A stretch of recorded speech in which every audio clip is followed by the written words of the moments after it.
Nick Fuentes, thank you for doing this. Yeah, thank you for having me. I wanted to meet you. I've heard about you. I've heard about you.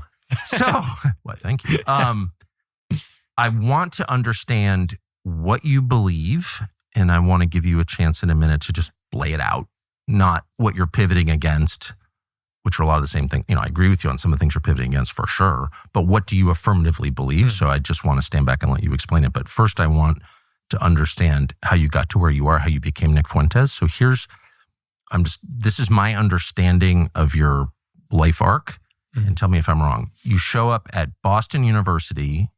You grew up in a suburb of Chicago, kind of working class, western suburb, and you show up at Boston University in the fall of 2016 at the height of the battle between Trump and Hillary. It's like this kind of pivot point in history. And you show up with a MAGA hat and you have a Trump hat and you have like basically off the shelf Republican views. Yes. And so describe what the views that you had then, and then describe what happened.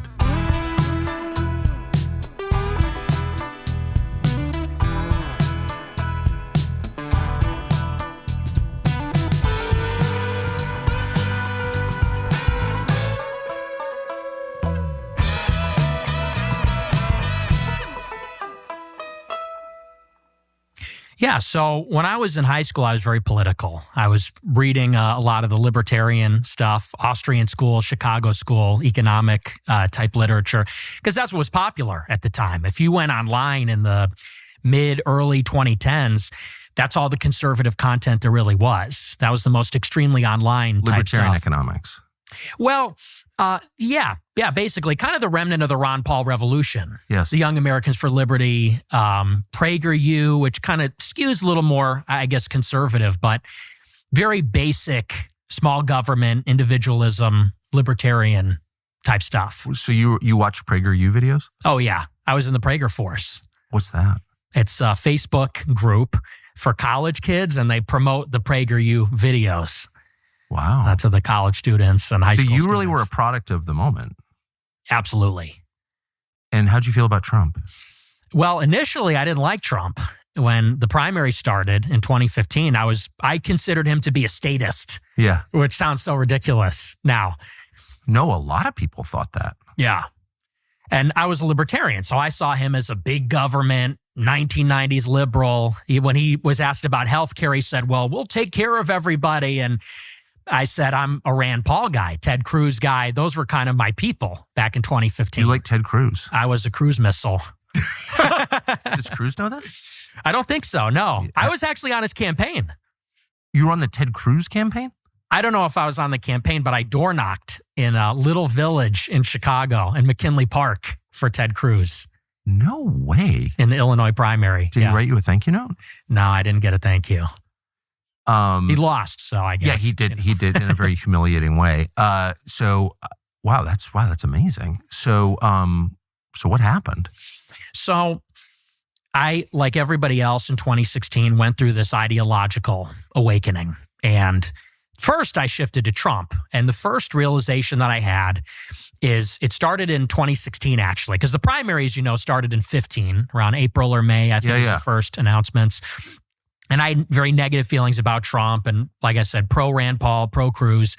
But when the actual Iowa caucus happened and the primaries began, I saw that Trump was dominating. And every night in the Super Tuesday, when they had all the big contests, one after the other, I remember the media was furious that he was winning one after the other.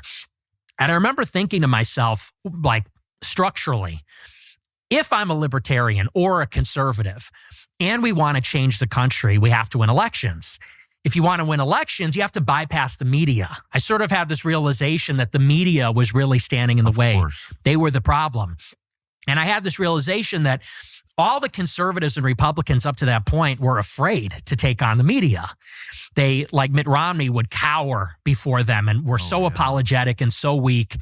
And so initially I said, I actually don't ideologically agree with Trump at all, but he will destroy the liberal media, or at least their monopoly on thought and opinion. Yes. And then a breakthrough can occur. So that was kind of the first hump. And I said, I could get behind Trump because he's a winner. He'll win for our side.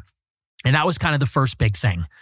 And then as I listened to him more and more, his speeches and his rhetoric, I started to think about immigration. Which you hadn't really considered before? Never. And the reason why is because I was from a 95% white suburb. So the diversity had not really reached my corner of Chicago yet. Me and my family, not so much my family, they grew up in the city, but growing up in the suburbs, I was insulated from that. So it was just not even, it's actually, you're going to love this. I don't know if I've ever even said this on an interview before. I was listening to Mark Levin's show. This goes to show how normie I was. Actually? I listen to him every day. You listen to Mark Levin every day? In high school, yes. Wow. I was a fan. I loved his show. And I actually liked how he was kind of obnoxious and mean to his callers. Yeah. Vicious. And I liked that. I thought that was funny. But I'll never forget one show.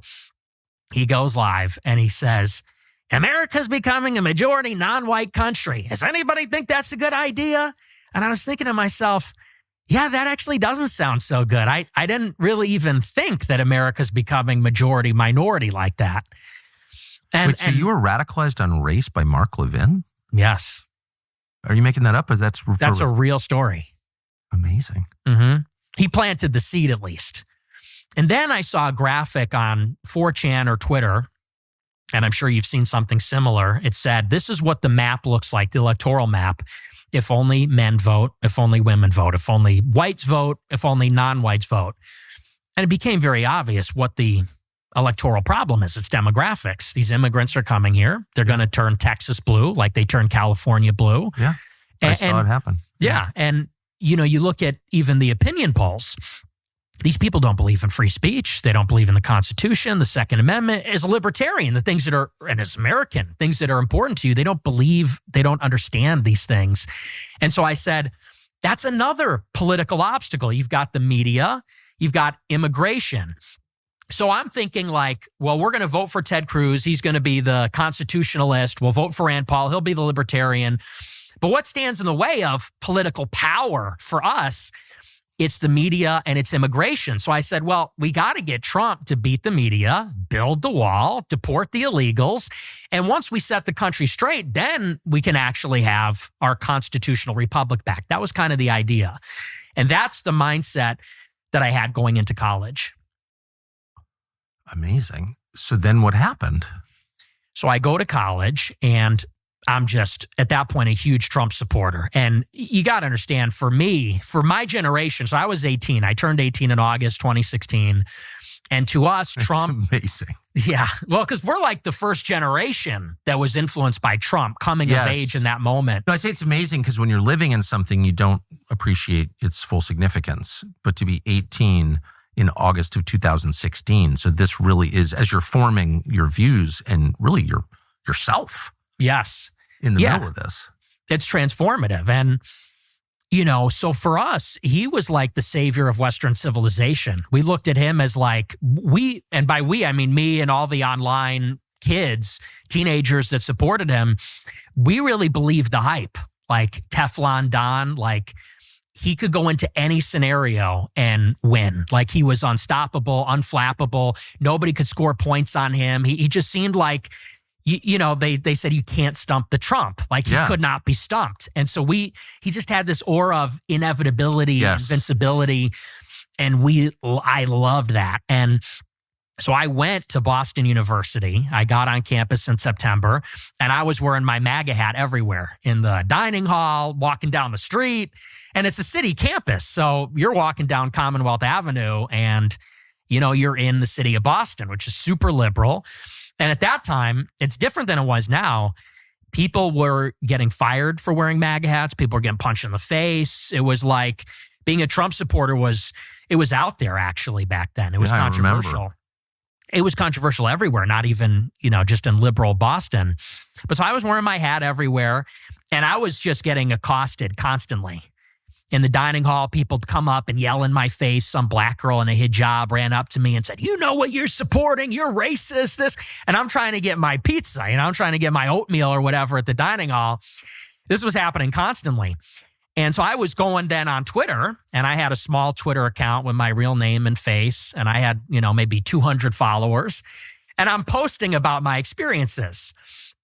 And I caught the attention of a lot of people on campus for wearing the hat, for posting on Twitter. And they found my Twitter. You've only been there like a month?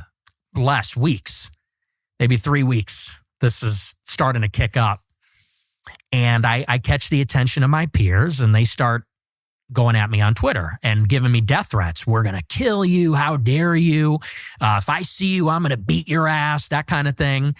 And this is my first experience with this. Now we're all kind of desensitized to it, but that was my first run-in with this intensity from the left. So I file a police report. I get real nervous. And, when you're a student, you can't really avoid other people. You're in a dorm room. Exactly. You're in so you're vulnerable. And anyway, long story short, so one of these guys from the campus libertarian group, Young Americans for Liberty, he reaches out to me and says, hey, I'm not going to say his name, but he goes, I go to a school in Boston. I'm from YAL. He said, and I'd like to set up a debate with you and one of these people that's been giving you a hard time on campus because they were doing a lot of events. He said, is that something you're interested in? I said, absolutely. And so he goes around and he asks some of the bigger people that are antagonizing me on Twitter, and everybody says no. And he goes, yeah, no one's going for it. I said, well, can you try again? Can you? And so he finds one guy, and it turns out to be the student body president of the whole university. It'll be you. Yeah, the senior, this liberal douchebag progressive. And he's the student body president of the student government there. And so we set up the debate. It was about a week before the actual election. So I think it was end of October, beginning of November. And they hold it in this auditorium in the center of the campus. And like 300 people show up. So it turns into like this huge, and they're all liberal. They all hate my guts. They're heckling me the whole time. They're yelling at me.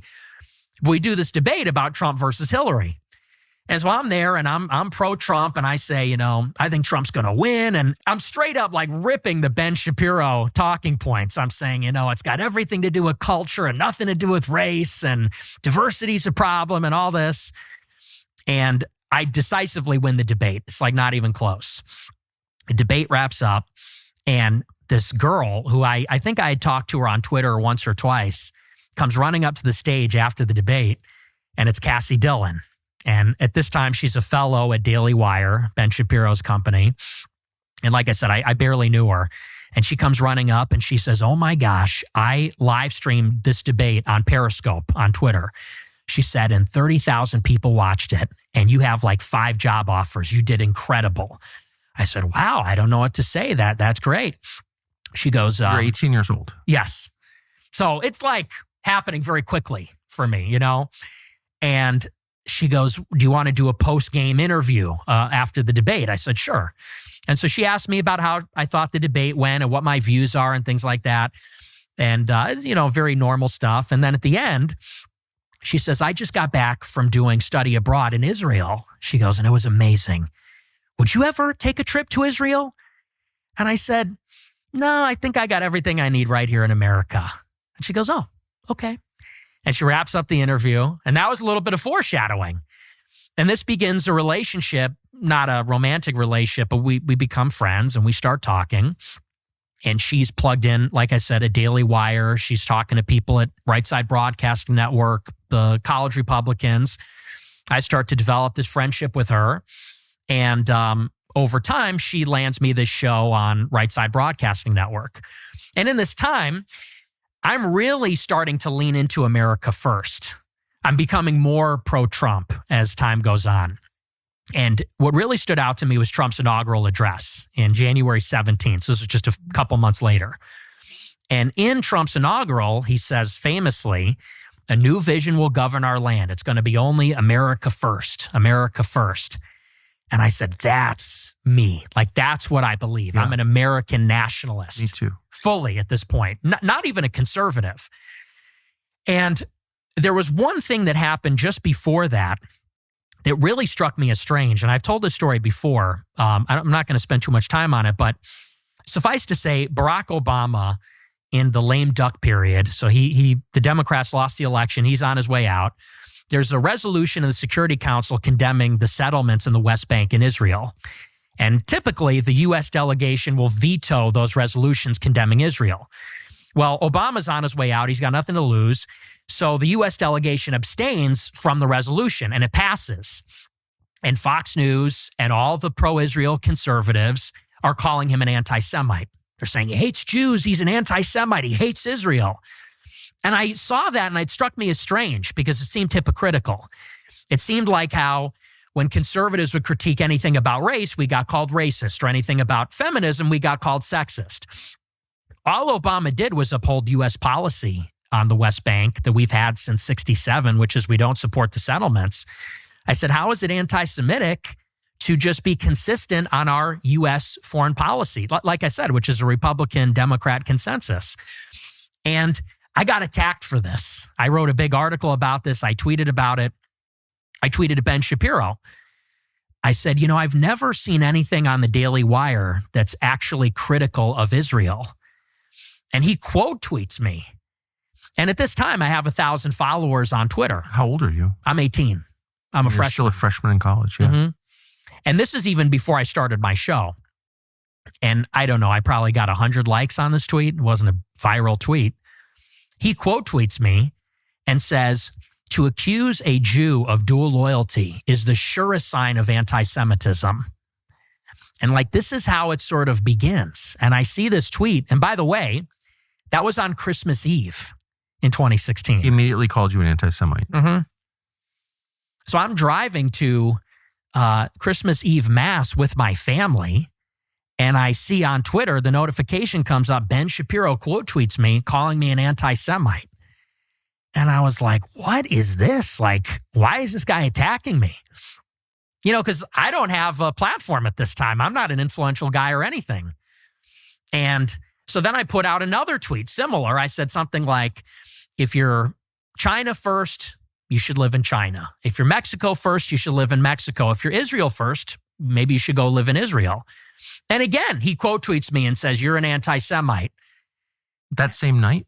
This was, I think, a couple weeks later. Happened a little bit further down the line. And so... Were you surprised that he knew you were? Yeah, I was. I was surprised at why he cared. Yeah. Because I'm thinking, how does he even know who I am or what I'm about? And it turned out that Cassie Dillon, she had texted him earlier and she wanted him to take me under his wing. She texted him after that debate and said, you know, you really like this guy. He's amazing. He did this great debate. She goes, but he's a little too pro-Trump. He's a little too Trumpy. And he goes, I'll take a look. And so I guess the two of them were kind of like grooming me in a sense. They wanted me to go maybe and be a Daily Wire, or maybe looking me as a potential conservative activist or influencer. And so they started paying attention to me, and the more critical of Israel I was, I started to get this really intense pushback from the both of them and from a lot of the people at Daily Wire. Why do you think, so you're an 18-year-old college freshman, you're clearly talented and you're engaged, you're really interested, and you ask not crazy questions like, what is this? Mm-hmm. And rather than explain it, they just call you a racist, call you an anti-Semite. Like, that's the first response. That seems like the least effective. Well, it turned out to be not very effective in your case, but that seems like the least effective thing you could do. Why do you think they did that? Well, I think that you have to look at it not in retrospect, because hindsight is 20/20. And so looking back, you could say they made a terrible mistake because look at sort of what they provoked or what they catalyzed. But at that time, you got to consider, I'm 18 with no following, with no network. I'm coming from the suburbs of Chicago. My parents didn't go to college. I have no connections. And so for them, it was very easy that if they detected that a promising young guy was going to become anti-Israel in the conservative movement, they could crush that person easily and grind them under the heel. So they sort of were alerted, oh, there's a precocious young guy that isn't on board with Israel. We'll keep an eye on him. And if he gets too vocal or popular, we'll cut him down. We'll crush him. Because at this time, as you know, in 2017, it's a very different time. 2016, 17, Yeah. Any criticism or dissent on the subject was a death sentence. You became radioactive, unhireable, blacklisted. And that's exactly what happened. And basically from then on, it was just this escalating series of blacklisting, censorship, hit pieces, rumors to try to ostracize me from the movement. And While you're a college student? yes, as a freshman, yeah. So looking back with that 2020 hindsight, Ben Shapiro seems like a big part of your political evolution. Yes. You went from a fan/acolyte to an opponent and then just pivoted against everything Yeah. that he believes. Yeah. It was because it was this new dialectic that Trump forced. Yeah. Trump planted the seed. And the seed was America first. Yes. So once you accept that, a lot of the way we're doing things becomes impossible to support or justify. Right. The contradiction becomes apparent. It gets moved to the center and it becomes unignorable if you're consistent. So what kind of efforts did they make to make you go away? So this is a couple of months down the line. First they would try to dissuade me from asking questions because I was friends with a lot of the Daily Wire writers, not just Cassie Dillon, but many of them were Jewish. And I would ask them point blank. I would say, so why do we give Israel all this money? $3.8 billion per year? What is that for? And they would say, well, there's a really good answer for that, but you're asking it in the wrong way. You're asking it in an anti-Semitic way. I'd say, I'm asking for the proof. What's the argument there? And so first it was the sort of, hey man, could you kind of tone it down? Maybe just don't bring that up so much. But I was persistent because at this time I was genuinely inquisitive. I wanted to know, is there an actual reason? And I was actually expecting that there was a really good reason for all of it. And the more that I read, the more that I dug into the subject, the more I found out there's a lot of these neocon Jewish types behind the Iraq war. There's the foreign aid complex, which is really unique. There's AIPAC, which is this intense foreign lobby where it's bipartisan. It seems to be the only thing that the parties can agree on. And so it just made me burn more with curiosity. So I just kept asking them. And eventually they said, you know what? We're not going to talk to you anymore. And these are my friends. I met them, went to Christmas parties with them. And all of them one day said, you're done. We're blocking you. We're never going to speak to you again. We're never going to have you on our show. And I said, wow, like this seems like inhuman. I'm struck by how impersonal this is. Like here, I thought we're friends. We're all conservatives. Maybe we disagree on one issue. Now I'm being canceled by the right. So I was shocked by this. When was this? This was February or March 2017. So you're still a freshman in college? Yes. Are you even paying attention to college at this point? No, not at all. And my grades started to suffer because I was just really focused on this. So that's pretty young to get canceled and pretty young to have friendships destroyed over politics. Like that's usually, like decades down the line. Right. What did you do? Well, I just became more emboldened. And so I took this story on my show. At this time, I was on RSBN and I had this show, which I named after the inaugural. It's called America First. And I would kind of subtly bring up the Israel topic and say, this is something you're not allowed to talk about. This seems like an apparent contradiction. It's a big problem. And they escalated their attacks. Cassie Dillon would call my boss, who she was friends with, at RSBN every day for weeks, saying, you'll never believe what Nick said on his show tonight. It's so racist. It's so bad. You got to take him off the air. It's going to make you look bad. And I would then get word from my boss, Joe Seals. He was the founder at Right Side. And he would call me up and say, I don't know what has gotten into Cassie. I thought you guys were friends, but she is calling me every day hysterically, demanding that I fire you. And I was like, wow.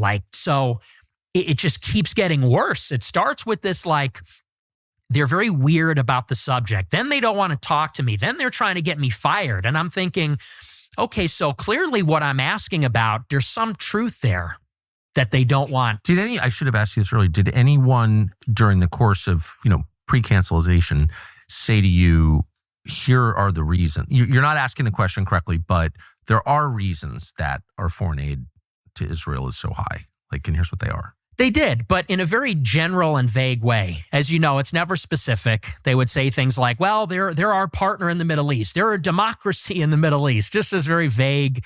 It's rhetorical. And I read the Israel lobby, by Mearsheimer and Stephen Walt. And they break it down very succinctly that there's no real strategic benefit. Actually, there's strategic liability.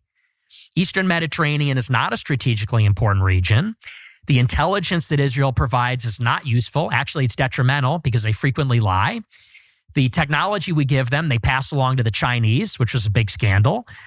So I would give them all this and say, yeah, that's not adding up. And they would say, yeah, well, you really just can't talk about that. Your friend said that to you? Yes. Wow. Okay, so what happened to your job? The Right Side Broadcasting gig? Eventually I got fired. I got kicked out. Why? Because one of these clips that Cassie Dillon had a problem with, she ran it up the flagpole. She took it to Media Matters, actually, which is a left-wing outfit. They're like a cancel mill. And wait, the Daily Wire person took it to Media Matters? Yes. Are you sure? I'm 99% sure. Huh. What was the clip? It was a clip, ironically, where I was talking about the travel ban, the so-called Muslim ban, and I was defending it. And I said that the First Amendment does not protect foreign nationals. It doesn't protect Salafists, Wahhabis. Right. He's like, I said, they're saying that there's a constitutional right for radical Muslims to come here. And I said that, how are they protected by the First Amendment? They're foreign nationals. And the authorial intent of the First Amendment was actually not even to protect that to begin with. It's kind of anti-Christendom radical ideology. So it's something, ironically, that probably Shapiro and Cassie would agree with. But they recognize the currency that a clip like that would have with the left. Because the left could say, you're Islamophobic, you're racist.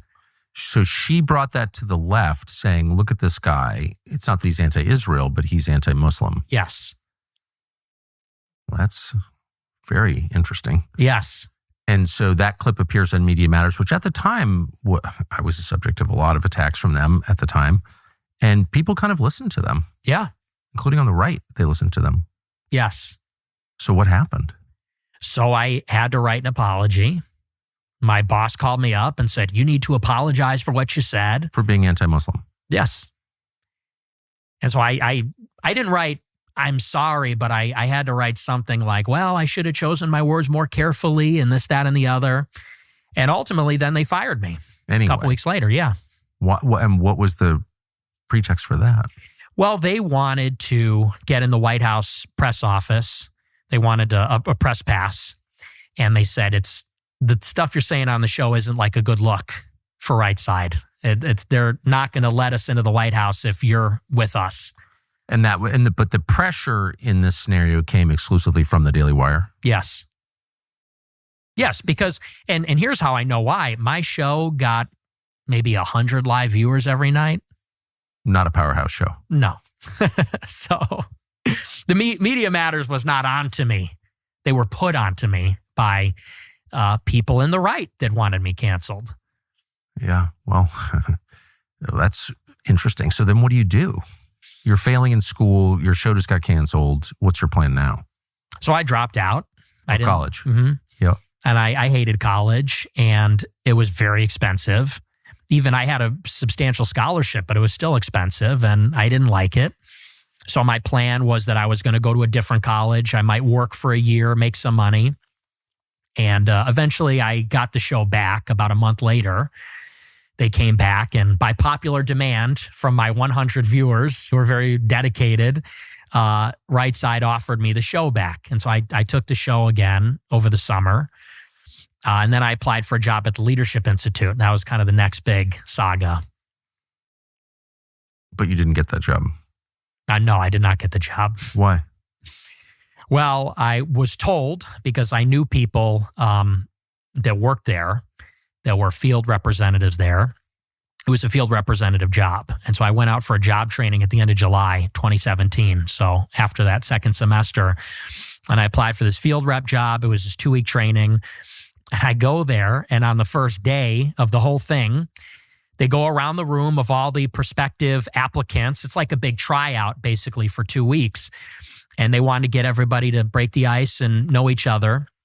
So we did introductions. They said, say your name, how old you are, and why you're a conservative. And at this time, people are not where, let's say, we are right now. They're not America first. They're not anything like, they're not talking about great replacement. That's not on the radar for them. So you go around the room and you hear stuff about small government, free markets, personal responsibility, that sort of thing. And they get to me and I said, well, I'm a conservative because we're losing our civilization because of mass immigration.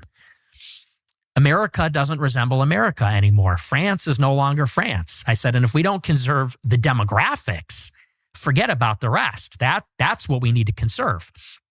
And I said that. And I was told later on that at that moment, I was immediately disqualified by the people that were running the job training. On what grounds? I said that was too far right. That was too extreme. Worrying about who lives in your country is far right? Apparently. So where does that leave you ideologically? Like, how are you changing at this point? So at this point, I'm realizing that something is deeply wrong here in the conservative movement, because we were led to believe in those days of the campus culture wars and Gamergate and all that, is that we're the marketplace of ideas and we're about free speech and the rest of it. And here I am being like nuked from orbit by Ben Shapiro as a kid, and for asking what I thought were reasonable questions. Because I didn't come from some strange background. I come from a normal home. My parents are Catholic. They're married. We came from a relatively affluent suburb. I went to Lyons Township. That's like a very affluent high school. In other words, I didn't wake up as like the son of, William Luther Pierce. I wasn't like a skinhead or something. I was like a normal guy that was like, yeah, like country's too diverse. We're too pro-Israel. Like, this is reasonable.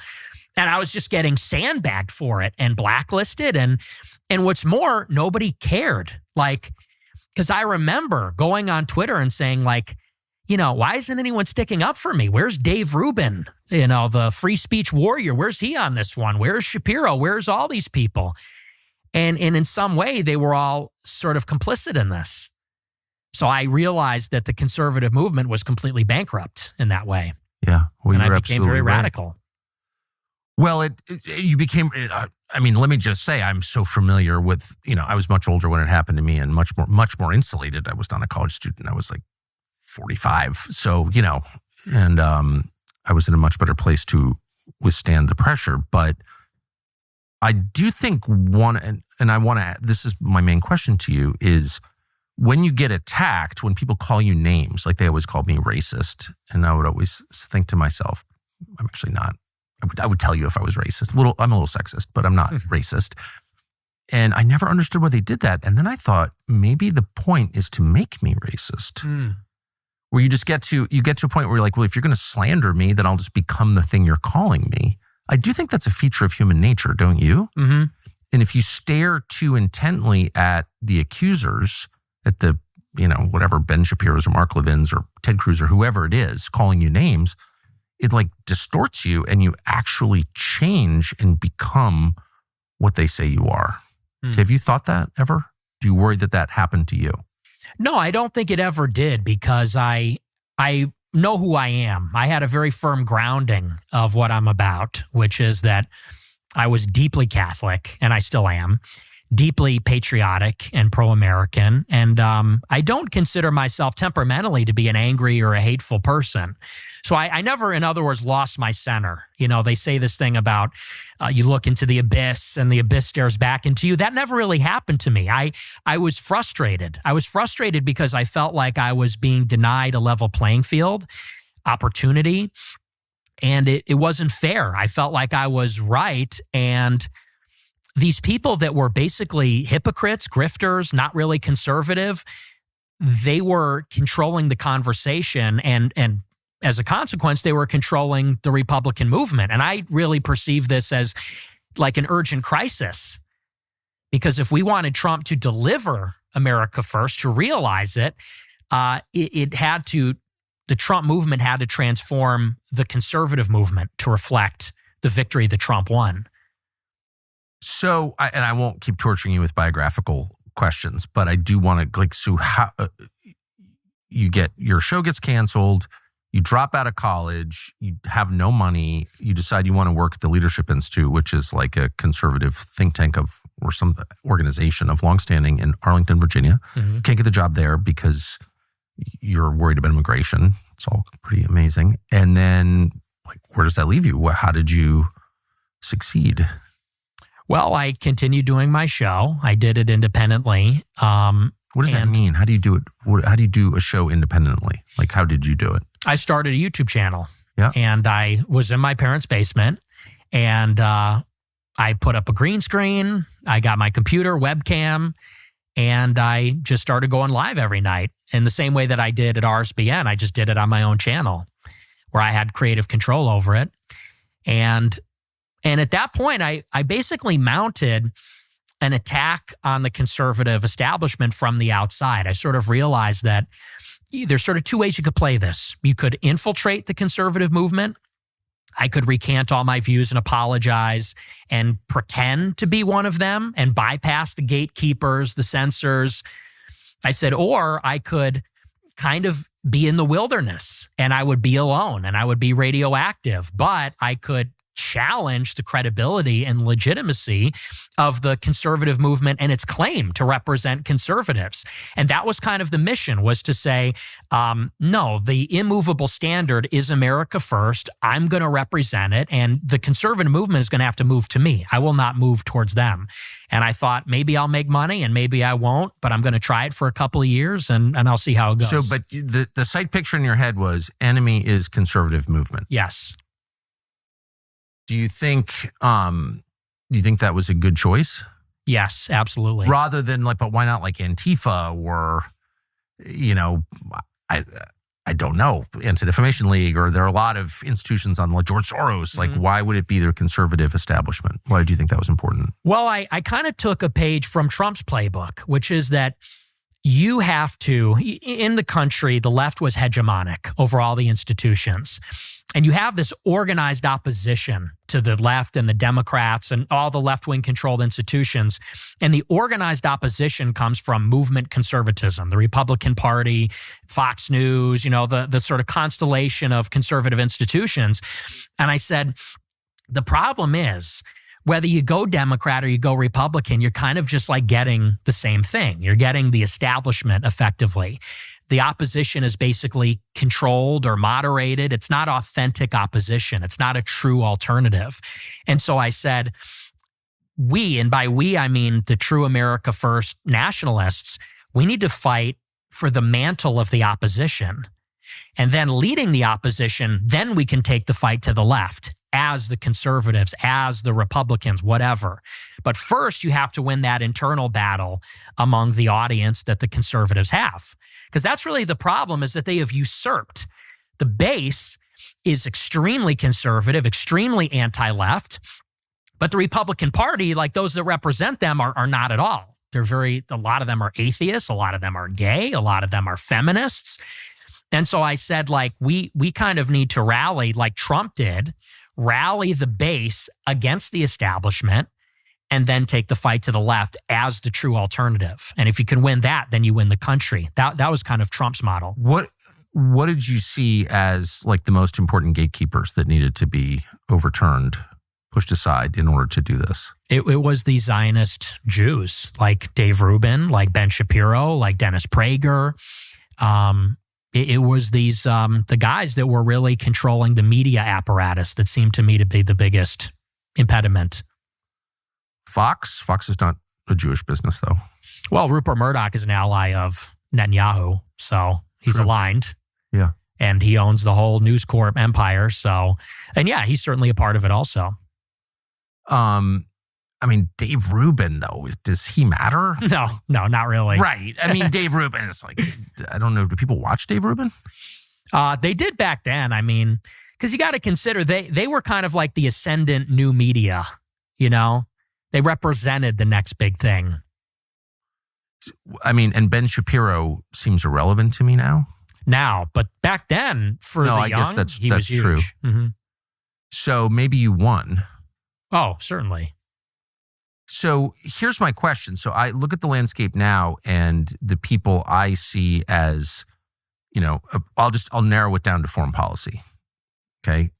Who is effectively opposing neoconservative foreign policy, which has been the dominant foreign policy of the United States for my entire life, which has been so destructive, I think, and I've seen it. Who are the voices who are sincere in their opposition to that and who have some ability to change the country's orientation on foreign policy? And those would include Marjorie Taylor Greene, J.D. Vance, Matt Gaetz, me. But you've attacked all of those people. Yeah.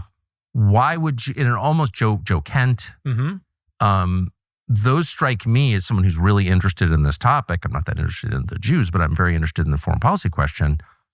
Those seem like the most sincere people. Those seem like the only hope of the country to get away from this destructive, really self-destructive cycle. Why attack them? Well, in short, they attacked me first. Yeah, but who cares? Well, let's take Joe Kent. I mean, you attack me constantly. Well, and I'm like, I don't really give a shit. I want to meet the guy. You attack me first too.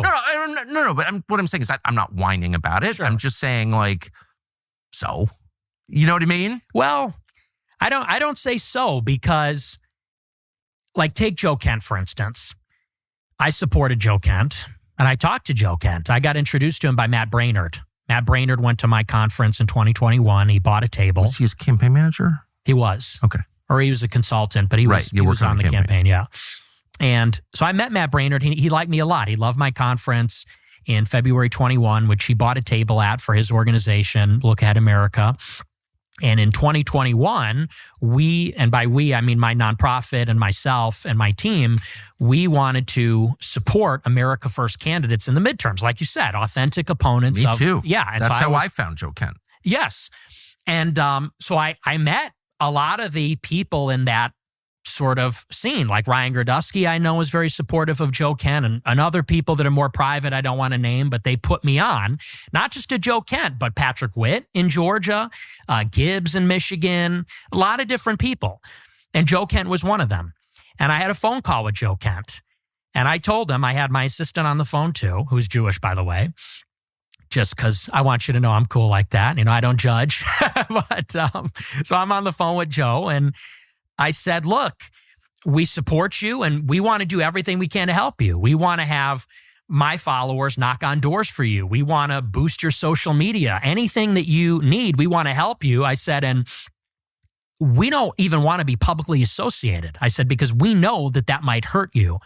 I said, the only thing that we ask in return is you can't disavow me if the media asks. And you can say whatever you need to say, but you can't disavow. And he said, yeah, I totally agree with you, because if we start disavowing each other, then we're just going to eat each other alive and the left wins. We're in agreement. And a couple months later, Joe tweeted in support of me because I had been banned on all social media. I was on the no-fly list. So he said something on Twitter like, Nick Fuentes shouldn't be banned. He should not be censored.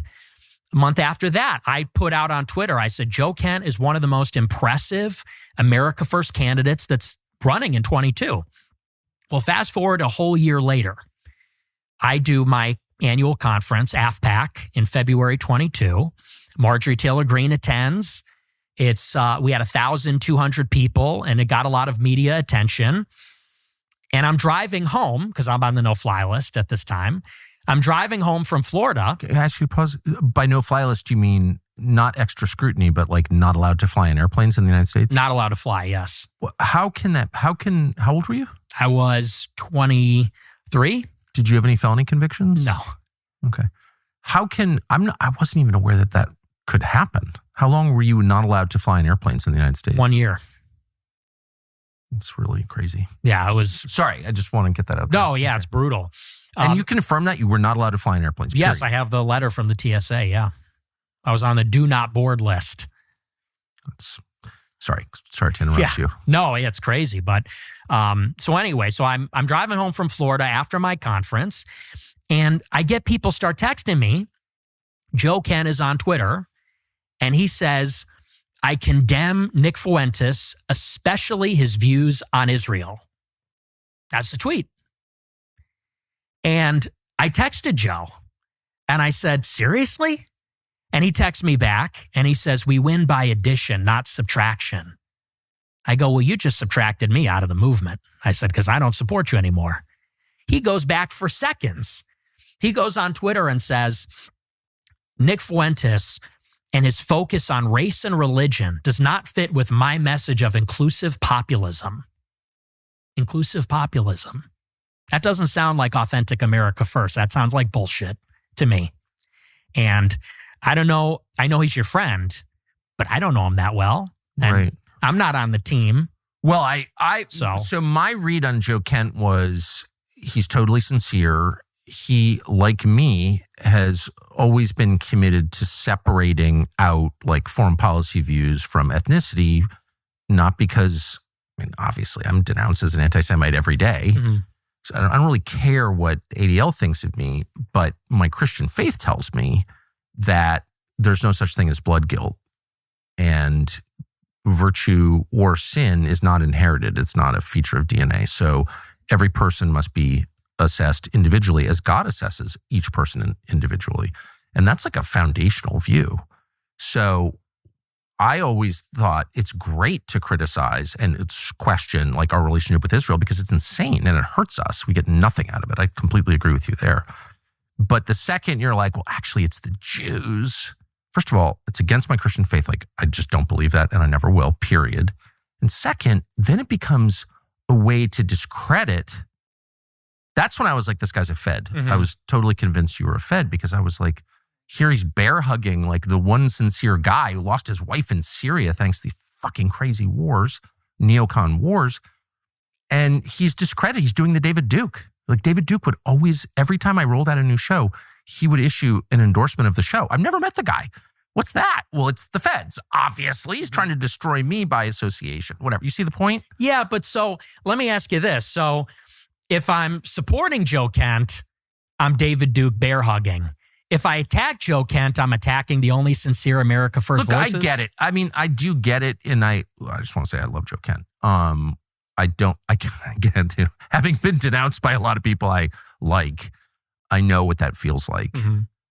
So I definitely am sympathetic to that. Yeah. I was denounced by someone I like last night. I hurt my feelings. You know what I mean?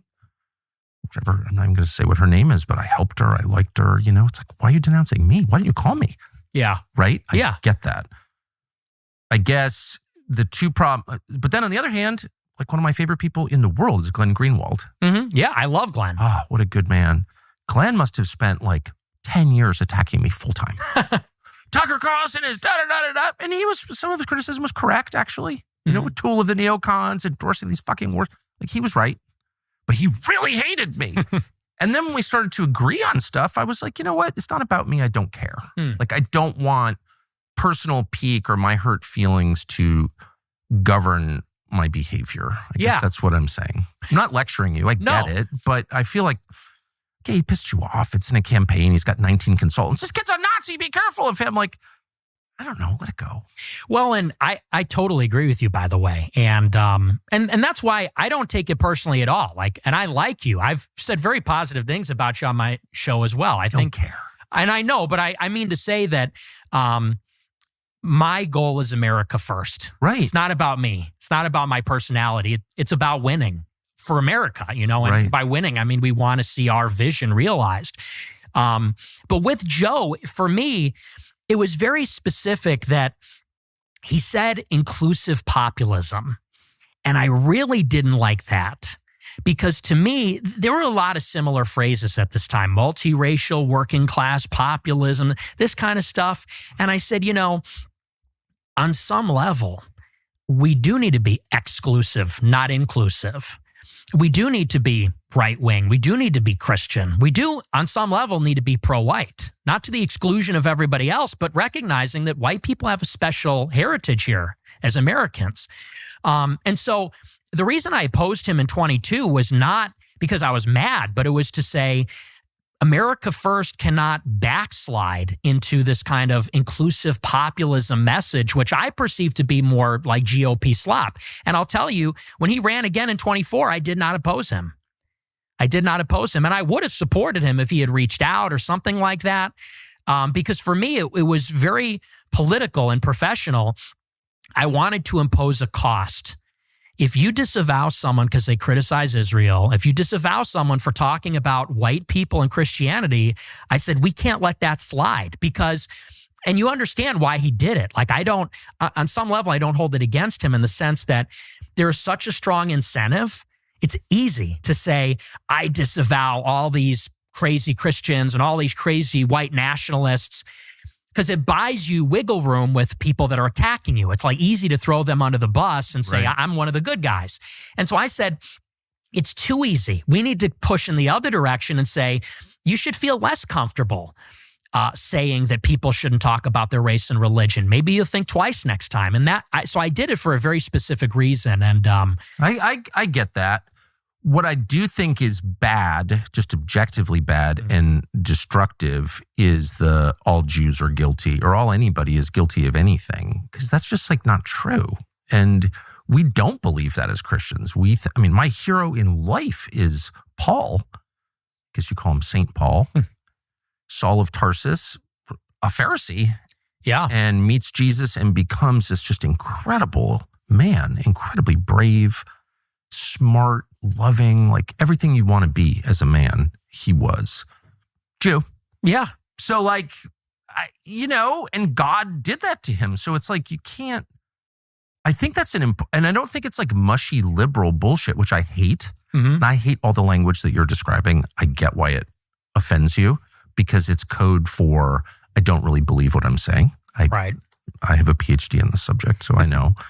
But I also think there's like a true, not just principle, but like spiritual reality that we have to defend, which is God created every person as an individual, not as a group. No woman gave birth to a community. Like, we hate that kind of thinking, yes. right? Collectivist thinking like that. That's identity politics. That's what Dave Rubin engages in. That's why Dave is like just a child. Like, you don't pay any attention to Dave because he's like shallow. But we're not going to be that, right? Or no? No, I completely agree with you. And, and not to be that guy and say that thing, but like, my best friend is a Jewish person. But here's my substantive disagreement, because as a Catholic, I could not agree more with you. Yes. In what you're saying. I love all people, even the ones that don't like us. We have to love them all. And we have to recognize that we're required to. Yes. And especially Aquinas says the Jews are a witness people. And so they actually have special protections under the law, according to Catholic philosophy. But I guess my substantive disagreement, which I've said on the show also, is the idea that neoconservatism and Israel has nothing to do with Jewishness, Jewish identity, the Jewish religion, because clearly the state of Israel and the neocons are deeply motivated by that ethnic identity, and their allegiance to Israel proceeds from that. The plan of Greater Israel, the blood and soil nationalism of Israel, it stems from this ethno-religion, which is Judaism. Well, this is, just BLM, the new version. This is identity politics. They're engaging in identity politics. I mean, that's just so obvious to me. But the problem in your response, I get what you're saying, but the problem in your response is it does not apply to every individual. No, and I would never say that. Okay. Well, I just think it's important to say that, not to kind of like dodge the accusations against you. My best friends are Jewish. Like, okay, I agree. Embarrassing, even though it's probably true. And it's true in my case, actually. But whatever. But because just that principle that we're all judged as individuals by what we do, our faith, the decisions that we make, the way we live our lives, and God will judge every one of us in that way. And that's how we're supposed to judge. Like, I think that's true. Yeah, and I totally agree. But I guess the disagreement is, you say identity politics like it's a bad thing. I think identity is a reality.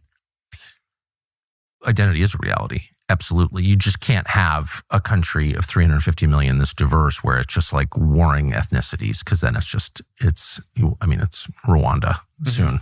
And, the people with the most force just kill the others. So like, you can't have that here. Right? Yeah.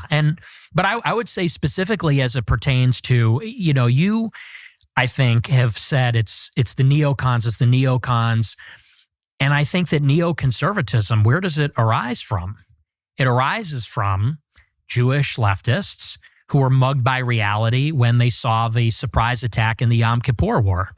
Yeah, well, that's a lot of it for sure. But then, like, how do you explain Mike Huckabee, Ted Cruz, and there are a lot like that, John Bolton. I mean, I've known them all, George W. Bush, like Karl Rove. I mean, all people I know personally who I have seen like be seized by this brain virus, and they're not Jewish.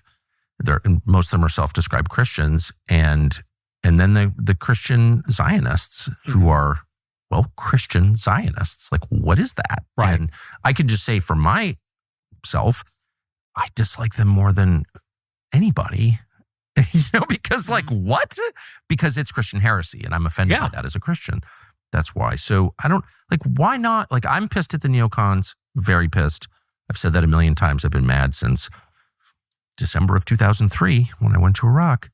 And so, like, I went and asked straightforward questions to Ted Cruz because that seemed like there's a sitting senator who's like serving for Israel by his own description. He seemed like a worthy target.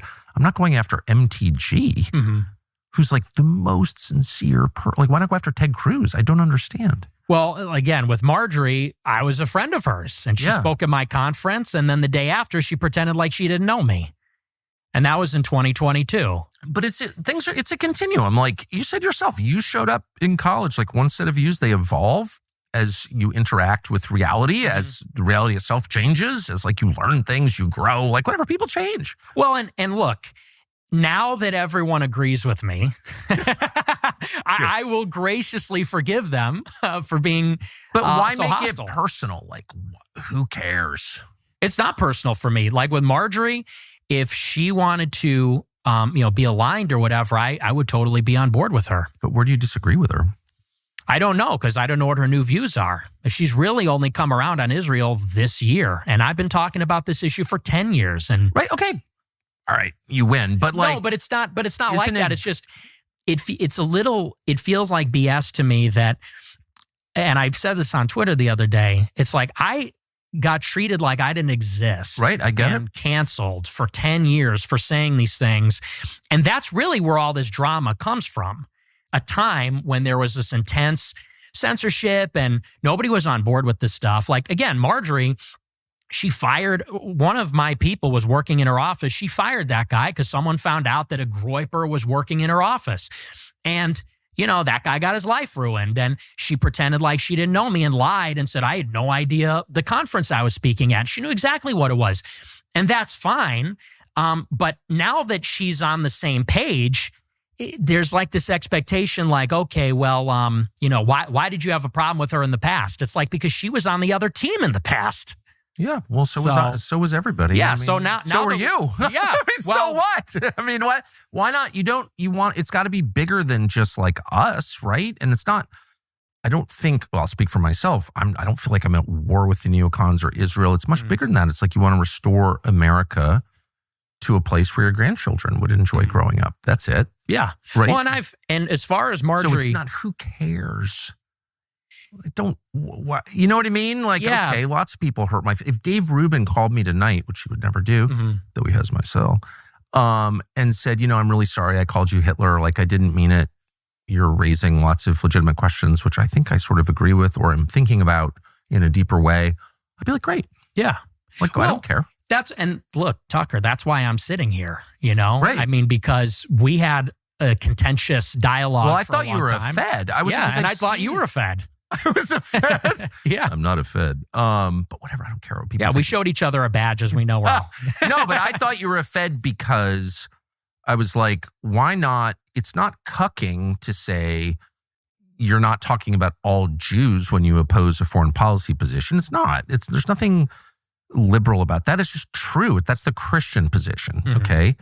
And two, why are you attacking like the best people and not the worst people? Well, yeah. I mean, again, he disavowed me for my views on Israel and said I talk too much about white people and Christianity. And to me, that's like a sincere ideological disagreement. I get it. And, same thing with Marjorie. Marjorie fired my guy. She disavowed me. And, and you worked with Blumenthal on that article, but you called me on the phone. And I We well, talked. yeah. I and mean, we I settled was it. like, from my perspective, I mean, this is all so stupid and inside baseball and whatever. But for the record, I was like, first of all, who is this kid?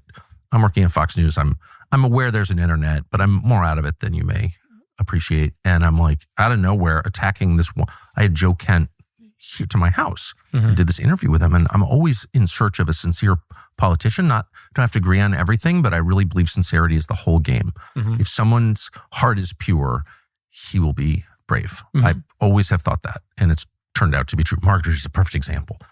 And that's all that matters. If you're afraid inside, if you're weak inside, you will crumble when it matters. So I really felt like, wow, Joe, don't agree with him on everything, of course, but I was like, this guy is really sincere. He's like a good person. And then you show up and you're like, he's a CIA officer and he was a CIA contractor, but like really like crush the guy. And it's like, why of all people, you agree on 90% of stuff, that was my view. And I was like, well, clearly this kid's a Fed. Right. But you didn't know the whole story. I didn't. You're absolutely right. And look, and now that, and I want to be, I'm not trying to be combative. I think that. Go ahead. You're hurting my feelings. I mean, here's what I'm trying to say is now that Marjorie is pushing in the right direction, I absolutely support everything she's saying. And I've not been critical of her at all this year. Yeah. Because I think that what she's doing is extremely courageous. And I think you're right. She is sincere. So it sounds like you're, not to put words in your mouth, but your life experience has left you so stung by the Republican establishment. You don't trust anybody, it sounds like. Well, no, I mean, these people attacked me when the rules were different, and now they got better, and now I'm good with them. I mean, I'm willing to be good with them, but I think that I don't know if Marjorie still has a problem with me or not. I don't know. I do know, though, and this is the last criticism I will level, and it's maybe not even your fault, but I do know that, the coordinated attacks against totally reasonable questions about what's in America's interest and what's not, those are all coordinated by the Israeli government. It's all come to light now. And they're against me. I've always thought I have the world's most moderate position on Israel. Don't hate Israel. Just don't want to get involved in their wars. Don't want to pay for this. Don't want to pay for abortion on demand in a foreign country. Sorry. When we're cutting food stamps on our own, like that's outrageous. It's not America first. That's my view. Not embarrassed of it at all. They are totally determined to take me out, I think because I'm reasonable. Who would disagree with that? And call me all these names, the most dangerous anti-Semite, when I'm not even an anti-Semite. And they're not doing that to you because, this is my view, and this is not necessarily your fault, but because they're like, Fuentes discredits the reasonable people because he's always banging on about the Jews. And so he makes everyone else look like a Nazi. And so it's like he's playing a pretty valuable role in the same way that Israel has always funded extremism throughout the Middle East, including Hamas, because it discredits the reasonable people. That's a fact. Yeah. I would just say I disagree. I mean, because you said the other day, they like me.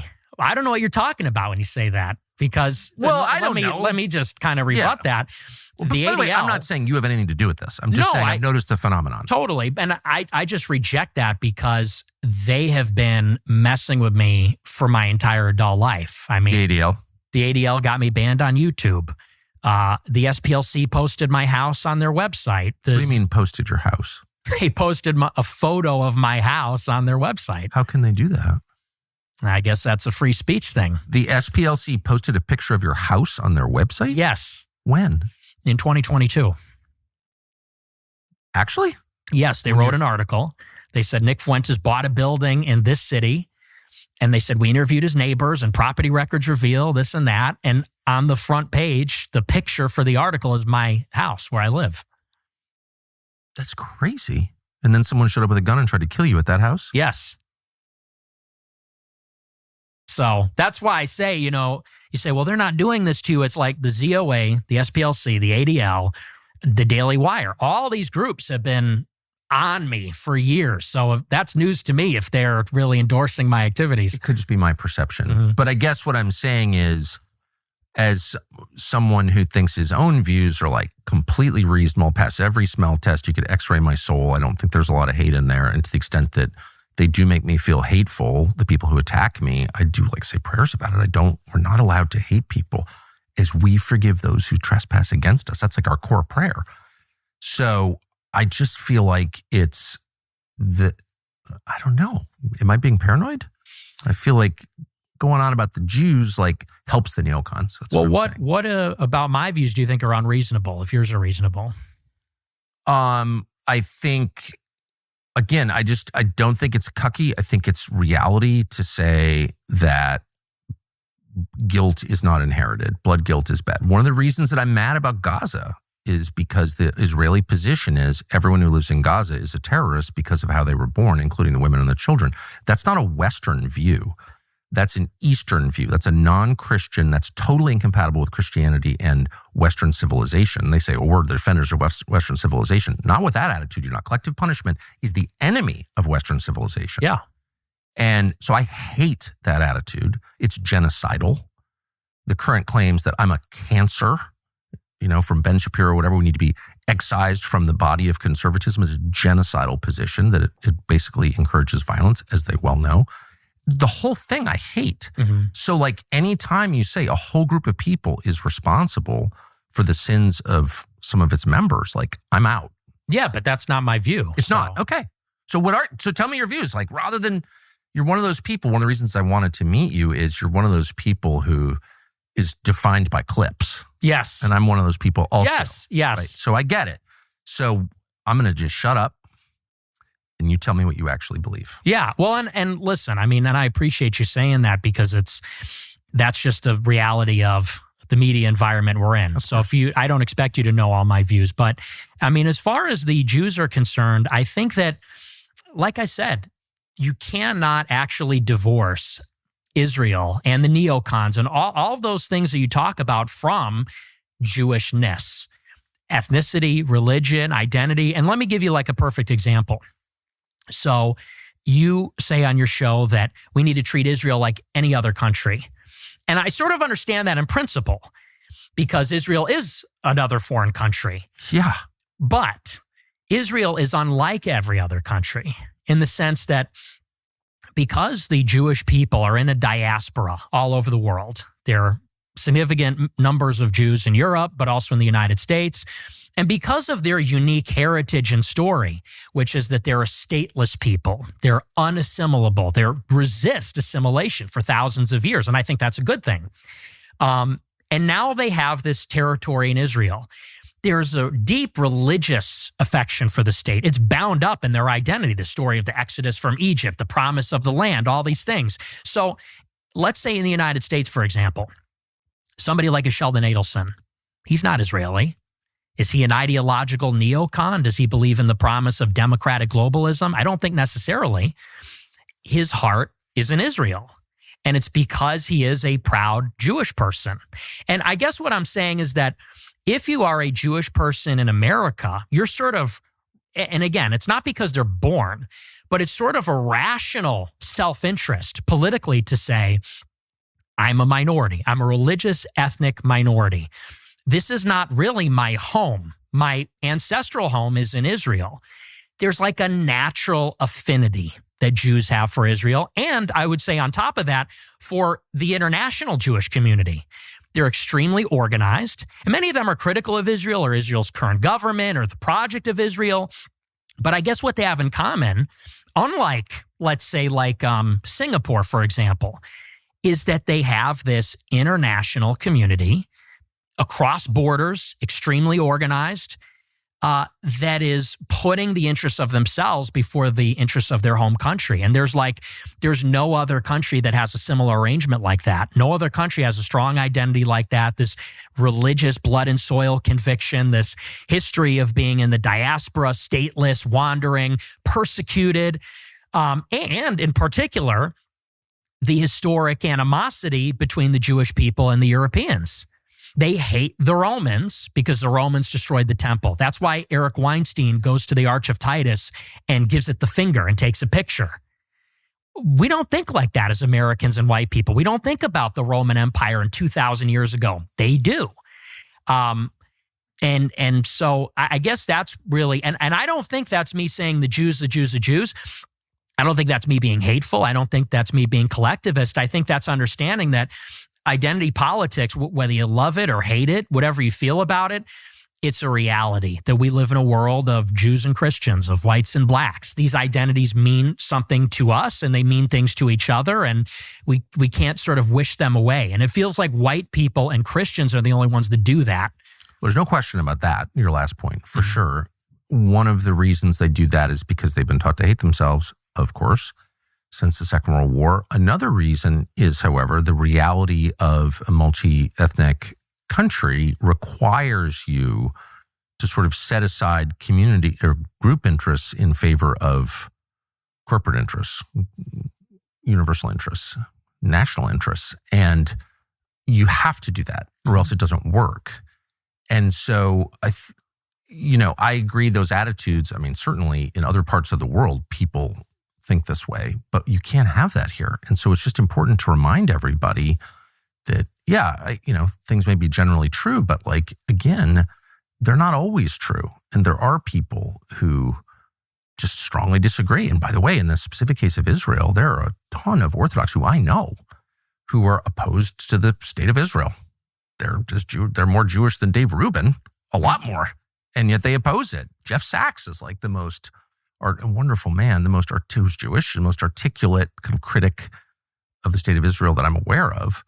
So like, I don't know, that's just meaningful. You can't, if everything is inherited, then there's no hope for the continuation of America. Mm-hmm. Do you see that? Yeah, I don't think it's genetically inherited. And what you're saying about putting aside the tribal interest for the corporate interest, yes, that's absolutely the case. And that's the only way the country's going to stay together. Exactly. That's my concern. And I absolutely agree with you. I would say, though, that the main challenge to that, a big challenge to that, is organized Jewry in America. I don't think Bill Ackman is capable of that. I don't think Sheldon Adelson is capable of that. I don't think Yoram Hazony is capable of that, for that matter. And many other, on the right and the left. And I see Jewishness as the common denominator. And you're right. It's not all Jewish people feel the same way. No one would say that, but that does seem to be the common denominator. And I just feel like it needs to be called out explicitly. And I like what you said. If the other day, if you're serving in another country's military or have dual citizenship, you really can't be a part of this project. Well, that's an easy one, but I am much more comfortable as a Christian and an American keeping it on that level because, it's easy to just set universal rules that apply to everyone, not just the Jews or the Christians or the anybody, just like Americans can only serve in the U.S. military or they lose their passport. I mean, I don't know. That's not hard. And I don't know. Why not just say that? Say what? That. Why not make every statement about how Americans ought to behave applicable to all Americans? Like it's the defense of universal values that will hold the country together and the emphasis on parochial group values that will break it apart inevitably. Because this is a particular issue and it's acute. Like I said, I think they are unique in that way. I think that's a unique issue, especially in the Republican Party, especially in the conservative scene. So how would you like this all to be resolved? What I would like is for the U.S. government to not be influenced by these kinds of foreign allegiances, not with money that comes from, American citizens like Sheldon Adelson, not from foreign lobbyists. So, I mean, in terms of tangible things, I don't think we disagree on any of it. Like registering AIPAC and FARA, banning dual citizenship. Like I'm basically in agreement. I think 80% of the public agrees with those things. So that's kind of what gets me a little bit annoyed. It's like these are like America First, the concept. It's the most popular, self-evidently true idea you could have. Like, don't let foreign powers, especially tiny ones far away, control your country. Like, of course not. Everyone agrees with that on both sides. Yeah. So the trick is not to let that idea get subverted. Does that make sense? Yeah, and I think we agree on that. But it's subverted when they're like, that's hate. No, that's hate. It's not hate. Yeah. Well, and, here's what I will say. I think that there is increasingly a contingent, because what you're talking about exists. When you say that there are people that legitimately detract from this, there is legitimate racial hatred out there. Big time. And it's growing. And I know. People on our side are afraid to talk about it because they know, like you said, they're going to get called a cuck or a squish or whatever. And I agree with you. The people that are detracting from that need to be called out. And I think there should be no harbor for cruelty, hatred, prejudice, those kinds of things. And some of them, I'm sorry to be a conspiracy nut. I really try not to be a conspiracy because it's embarrassing, you know? But after January 6th and just finding out the number of FBI personnel in the crowd, it's like, and I've just seen this. David Duke is a great example. Some of these are the Charlottesville rally. Mm-hmm, yeah. Had a bunch of feds there being like, we're white supremacists. We hate the blacks, using the N-word, whatever. It's like, that's not real. Like there is some of that going on. Don't you think? I think that there's a lot of sincere people. Well, for sure. Oh, I completely agree. And they're just numbskulls. And some of them are legitimately, they see the opening, that there's legitimate critique of this, and they see an opening to air out their grievances. They get a license they think it's okay now. And I do think it's important to differentiate and say that fundamentally, I guess the word that I would use, I've been thinking about this a lot lately, is reassurance. Because I think there's a legitimate, legitimate need to reassure people. And this is kind of what I've been doing on these podcasts, that we don't want to harm anybody. We don't want to kill anybody. We don't want to harm anybody. Right. We just want to put America first. And I guess, to the extent that I've been taken out of context over the years or things like that, I'm trying to set the record straight and say, and I appreciate you've given me this opportunity. These are my real views. I'm not one of those haters, let's say. Yeah. Well, I think people should be allowed to describe what they think. Mm-hmm. I mean, that's like a basic human autonomy question. Yeah. Like if I want to know what you think, I should just ask you and let you talk. Mm-hmm. Right? Yeah. So who's going to be president? Who should be president next? Who should be president? Well, Ye, of course. Kanye. You had dinner with Trump. I did. And Kanye. Yes. What did you think of that? It was surreal.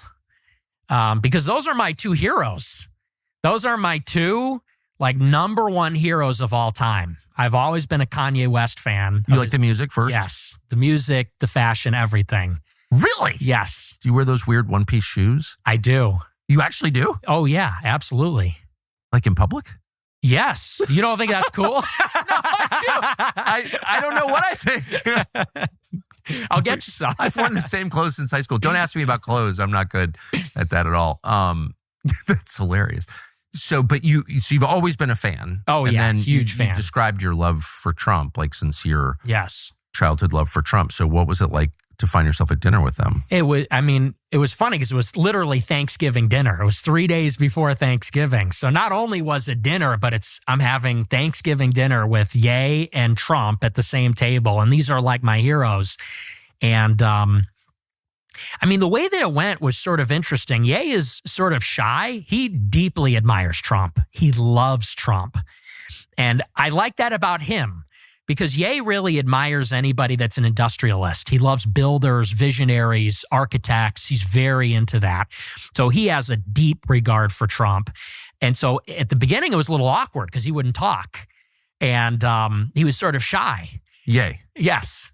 Which is surprising, right? Because he's so outspoken. But Trump was trying to get him to talk. And it was kind of like a boomer moment, because Trump was trying to get him to talk about opportunity zones. He was giving him the black voter pitch, the black Republican Really? pitch. Yeah.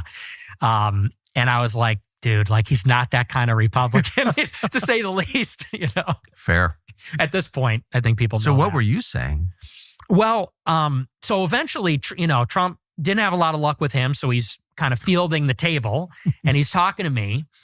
And Trump does like other people to talk. Yes. Well, he likes to talk too. He does, for sure. Yeah. But he asks questions. Yeah, he does. More than you would think. Well, he's a good guy, fundamentally. Yeah. He's a very warm guy. So he was asking everybody, what's up and who are you? And we got to talking. And, I guess it was going too well because I was being very complimentary of Trump. And Ye was kind of kicking me and saying a couple days prior, we were talking about if Trump and Ye wind up on the debate stage, what is that going to look like? And I was coaching Ye, like, these are his weak areas. Like, this is where we got to attack Trump. And so Ye was like, tell him what you were saying the other day. Tell him what you were saying last night. And I was like, dude, that's our playbook. Like, we don't want to blow up our... and Trump was like, go ahead, don't be bashful. Tell me, what is it? And I said, you know what? I said, I think you're one of the greatest living Americans. I said, I'm a young guy. I said, I really have nothing to say other than thank you. I have nothing but gratitude for what you've done for the country. I said, it's really not my place, to give you advice or correct you. And he said, no, don't be bashful. Tell me. And the story that I brought up was, this was really what sent me. In the first Fox News debate in 2015, in the Republican primary, yes, Bret Baier, the first question, said, raise your hand if you will not pledge to support the eventual nominee. Yes. And Trump raised his hand because that's what he was saying. He said, if I don't win, I'll run independent and I'll make Republicans lose. And so I brought that up and I told that story and I said, I feel like what was inspiring in 2016 is that you were willing to let the Republican establishment lose. Like, you were serious about blowing them up, such that you are not going to say, like Pat Buchanan, who I respect, but Sam Francis acknowledged that was one of his great mistakes, was ultimately endorsing Bush.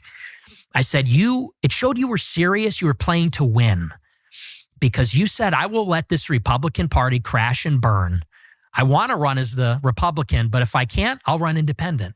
I said, and that's how I knew you were serious. And that's how I knew you were the guy. I said, and I feel like lately, this was right after Ronna McDaniel became the head of the RNC again. I was like, I feel like lately you're just behind all these people. I said, we're not here for Kevin McCarthy. We're not here for Ronna McDaniel or Mitch McConnell. I said, we are here for you. Like, we will die for you. We are loyal to you. I said, and when you did that, that showed you could win, and we rallied. I said, so I want to see more like that. I want to see you hit DeSantis, let's say, who is running against him. And he was like, oh, okay. He goes, oh, so you like that. It was right after he called them DeSanctimonious. Yeah. I said, that was awesome. You should have kept hitting him. He's like, oh, you like that? He goes, this guy's hardcore. I like this guy, he was saying about me. And so I was trying to just get his mojo back, and, gas him up a little bit. And so that's how it went between me and him. And what was Ye saying at this point?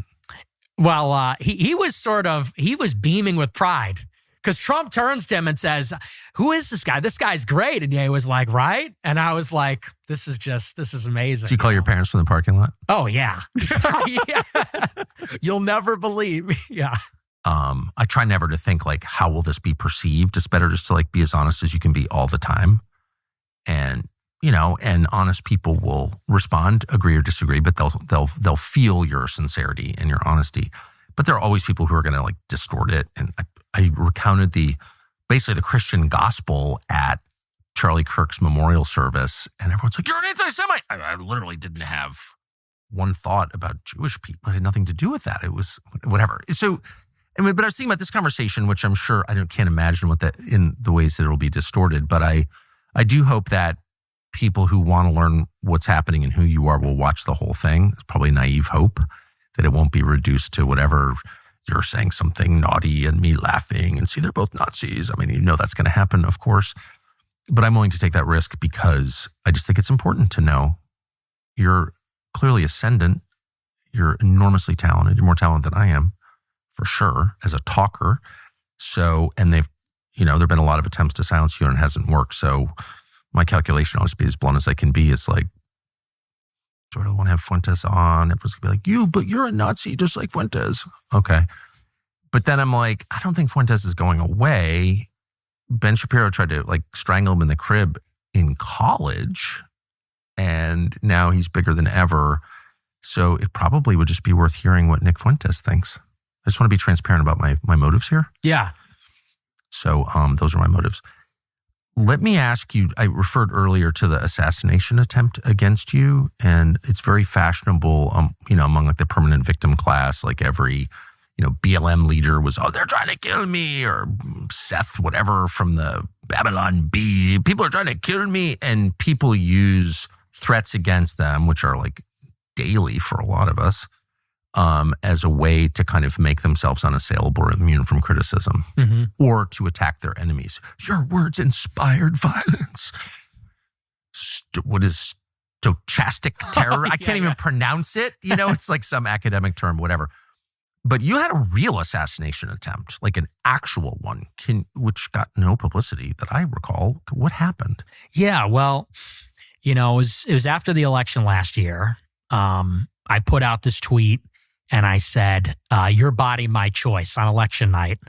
And, I wasn't, look, I'm not going to apologize for it, but I thought it was like a weak joke. It's like a lame joke. It's kind of like the most obvious turn of phrase. It's a college joke. Yeah, it's kind of funny. So I had other good jokes that night, but that was like the one that caught on because I just think it captured the imagination of liberals who were like, it's over for us, which it kind of is, but in some ways. But so I put that out there. I didn't even vote for Trump, but I put that tweet out. Who'd you vote for? I didn't vote at all. I just recused myself.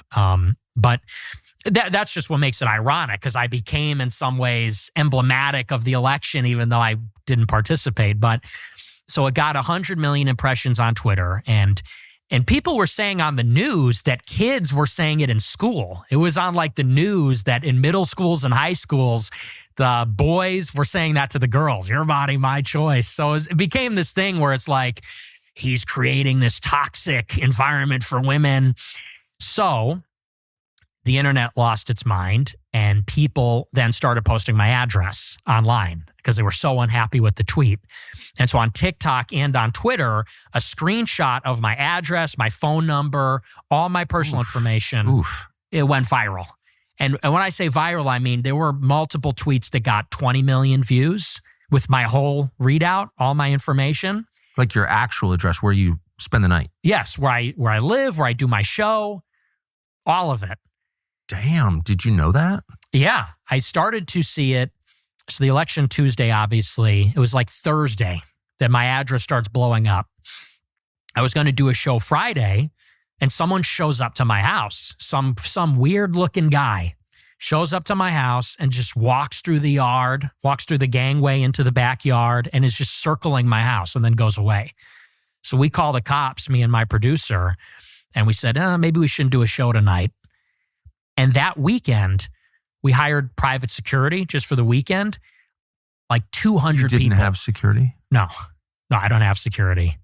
Well, I didn't then. Of any kind? I didn't have cameras or anything even. I had nothing. Okay. I was raw dogging it. Yeah, which was not smart, maybe, but never had a problem like that. I've always lived that way too. Yeah. But so that weekend, we hired a security guard just to park his car outside the house and monitor things. Literally 200 people came. To your house? Yes. Not all at once, but one after the other. Driving by, yelling, walking by, throwing eggs. Multiple people threw eggs at my house, ordering pizzas, ordering DoorDash, whatever, walking through the gangway. It was like a war zone. Like this security guard was yelling at people all night and it went on all weekend. And then it went on throughout the next week and the next weekend. And it was bad. I got out of my house. I went to a hotel for a week while this was happening, waited for it to blow over. You do your show from the hotel? No, I took a week off. Wow. Did you announce any of this in public? No, I had to keep it very... Why? I didn't want to track more of it. Yeah. Because if you say, oh, they're here, then people go, oh, no, we got to keep up the pressure, or turn it up. And people at that time were talking about burning my house down. Like on TikTok, there were viral videos of people saying, we're going to burn his house down. And then they doxed my parents' address. People were showing up to my parents' house. It got really bad. And eventually it just blew over. About a month passed. And at that time, so it was like late December. It's actually funny. It was December 18th. I remember because that's an important date to me. And it's Joseph Stalin's birthday. Oh. I'm a fan. You're a fan of Stalin's? Mm-hmm. Always an admirer. But we don't need to go into that. I guess. Well, that's okay. Let's get back. We'll circle back to that. It was weird because the reason I mentioned that, it was almost like, because I woke up that day and I was like, oh, it's December 18th. And I was just like very acutely aware of like, today's like a strange day. This is the day that the attempt happened. And so nothing had been happening for weeks at this point. So election's like November 3rd, month and a half has passed. Nobody's coming to my house anymore, rarely. And I'm doing my show like normal. And I'm reaching the end of the show and I see out of the corner of my eye, I get an alert from my Ring doorbell camera that somebody's at the front door. And so I'm reading through my super chats. I'm going through live You're chat on the messages. Yeah, I'm live. And, I'm working through the messages and I'm keeping an eye on it. And I see that this guy has a loaded gun. The guy's standing. Laugh. Yeah. Well. So you're live, and yes. You see that there's a guy with a gun outside your door. Yes.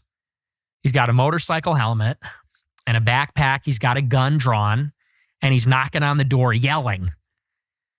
And the thing is, I didn't want to tip him off that I knew he was there because I thought, I don't want him to get the drop on me or something. I just didn't want to give him any information about, because I don't know if he's listening to my show. If I start freaking out or cancel the show, I don't know. Maybe he knows more about my movements inside. So I keep the show going for like a minute and I wrap it up very quickly. I finish the show. My producer comes running in and I say, "Who is that? What's going on?" And he goes, "Oh, I called the cops. They're here. The guy's gone." I said, "Okay, good." So I start getting changed out of my suit and I hear gunshots go off outside. Damn. Yeah. And I literally jump to the ground because I'm like, I don't know what's happening here. And I step outside for a minute after the dust kind of settles and there's 10 cop cars all up and down the street and they have the whole block locked down. Police tape everywhere. There's a dozen cops. Like I said, the whole block is shut down. The alley is shut down. And they go, "Get back inside, get back inside." We have no idea what's going on. We have no idea what happened. And they wouldn't let me or my producer leave until the morning.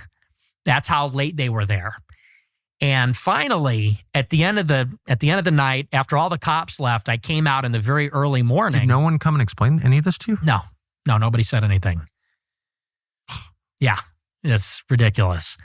And finally, I go out in the morning and I asked the guy, "Oh, okay, what happened?" He told me the story.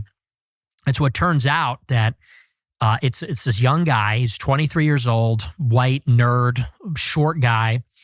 He was at U of I, University of Illinois in Urbana-Champaign, about 2 hours south of where I live. He killed 3 people earlier in the day. He went to his roommate's house, college roommate's house, killed his roommate, killed the sister, the guy's mother, got in his car and drove directly to my house, parked outside my house, got out a .22 pistol and an automatic crossbow. Weird choice.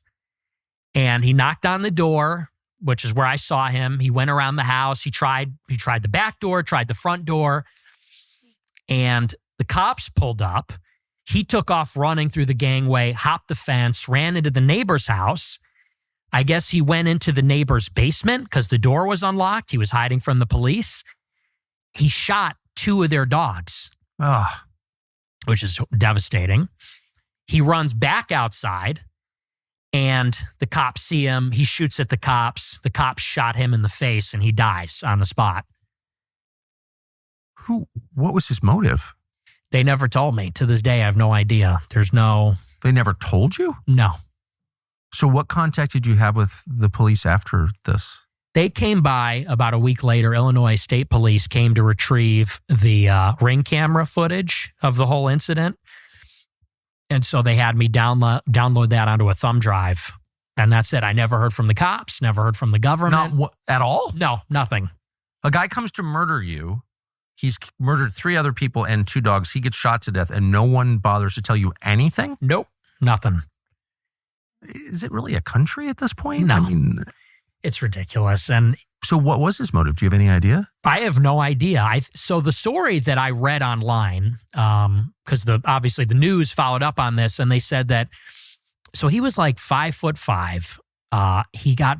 I guess he was involved with drugs, actually, with his roommate. They sold drugs together, something like that.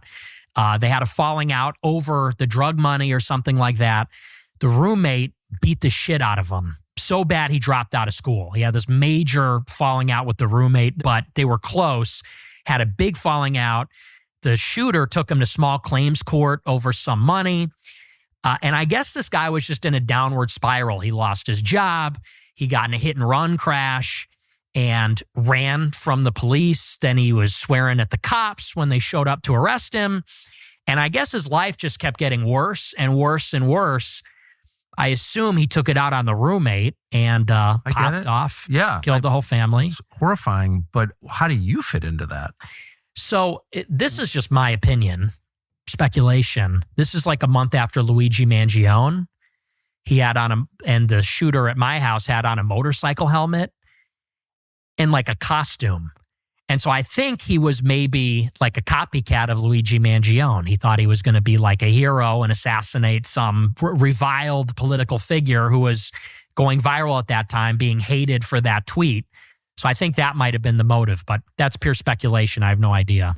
I mean, it's a well-documented fact that all kinds of bad actors use unstable people for political assassinations, right? It's happened. We know it's happened. Mm-hmm. So do you think this might be an example of that?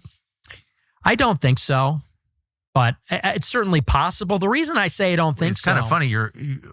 I think of you as conspiracy-minded, but you don't have a conspiracy in mind here. No, because I really believe that when you look at all these things, and by these things, I mean these like really disturbing instances of violence like Luigi Mangione or Charlie Kirk or these school shootings, there is something going on with these kids. It's nihilism. It's these people that are maybe mentally defective, extremely online. I think there's like a real problem there. And I don't doubt that sometimes these people are involved with maybe a foreign government or they're being groomed or put up to it by an operative.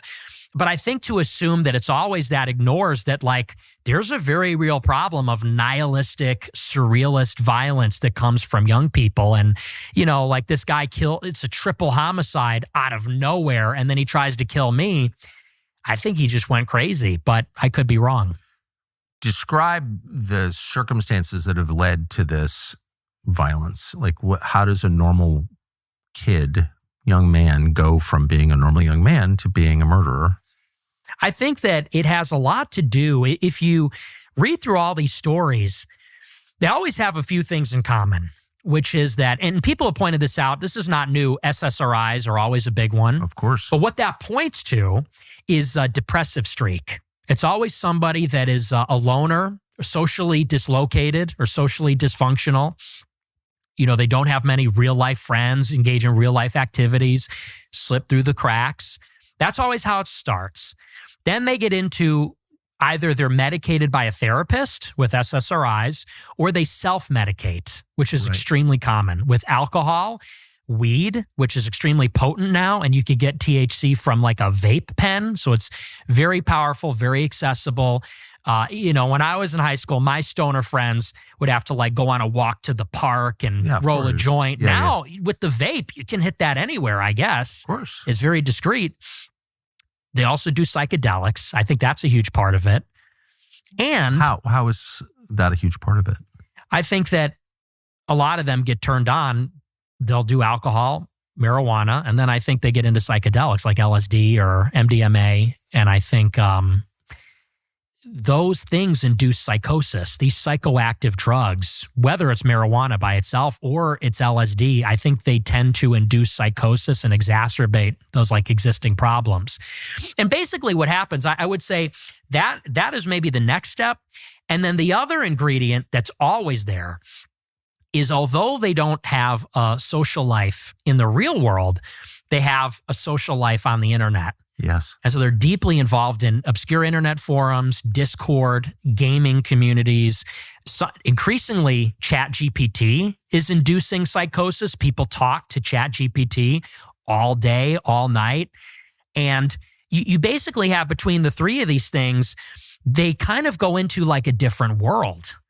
Between the psychoactive substances, the make-believe reality of the internet, totally disconnected from the real world, I think they enter into like this delusional state. And I think that's where that shooter in Minneapolis, I think that's what that was.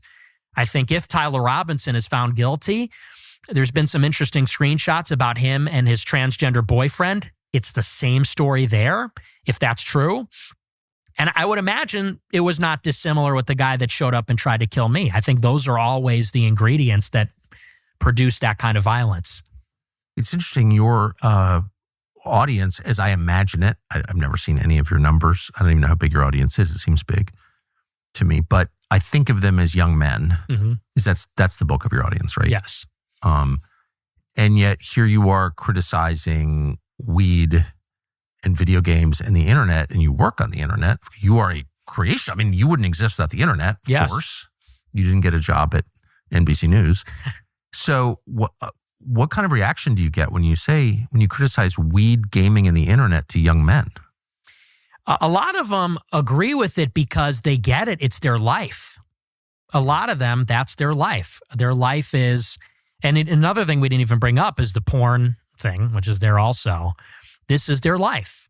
Weed, gaming, porn. And I think they know it's bad. I think they know there's like some sense of guilt. And so it's interesting. I would say it's maybe an 80-20 split where 20% say, oh, you're against weed? Not cool, man. It's just a plant. Well, they're very defensive about it, about these addictions. And I think 80% say, I know I have a problem. Like I have a guilty conscience. I know it's bad. I know it's terrible. Why are you against weed?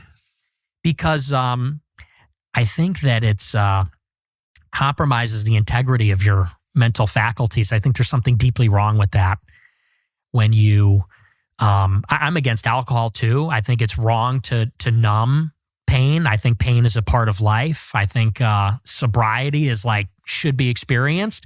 And I think that weed is even worse because I think that, one, it's very dangerous. There's a lot of numbers now out of California and Washington that people are going to the hospital for psychosis. People are going crazy because of it. It's also more subtle and therefore more insidious. You can't, I've done it. If you have a 12-pack for breakfast, everyone knows. But if you take a hit off the dab pen, nobody knows. Mm-hmm. So you can use it all the time. Yeah, and it makes you a loser. It makes you lazy. People that are addicted to weed are not motivated, don't care about anything other than weed. There's sort of an irony there where I used to hang out with a lot of stoners in high school. I never smoked weed, but all my friends did. And they were so chill and relaxed and didn't care about anything.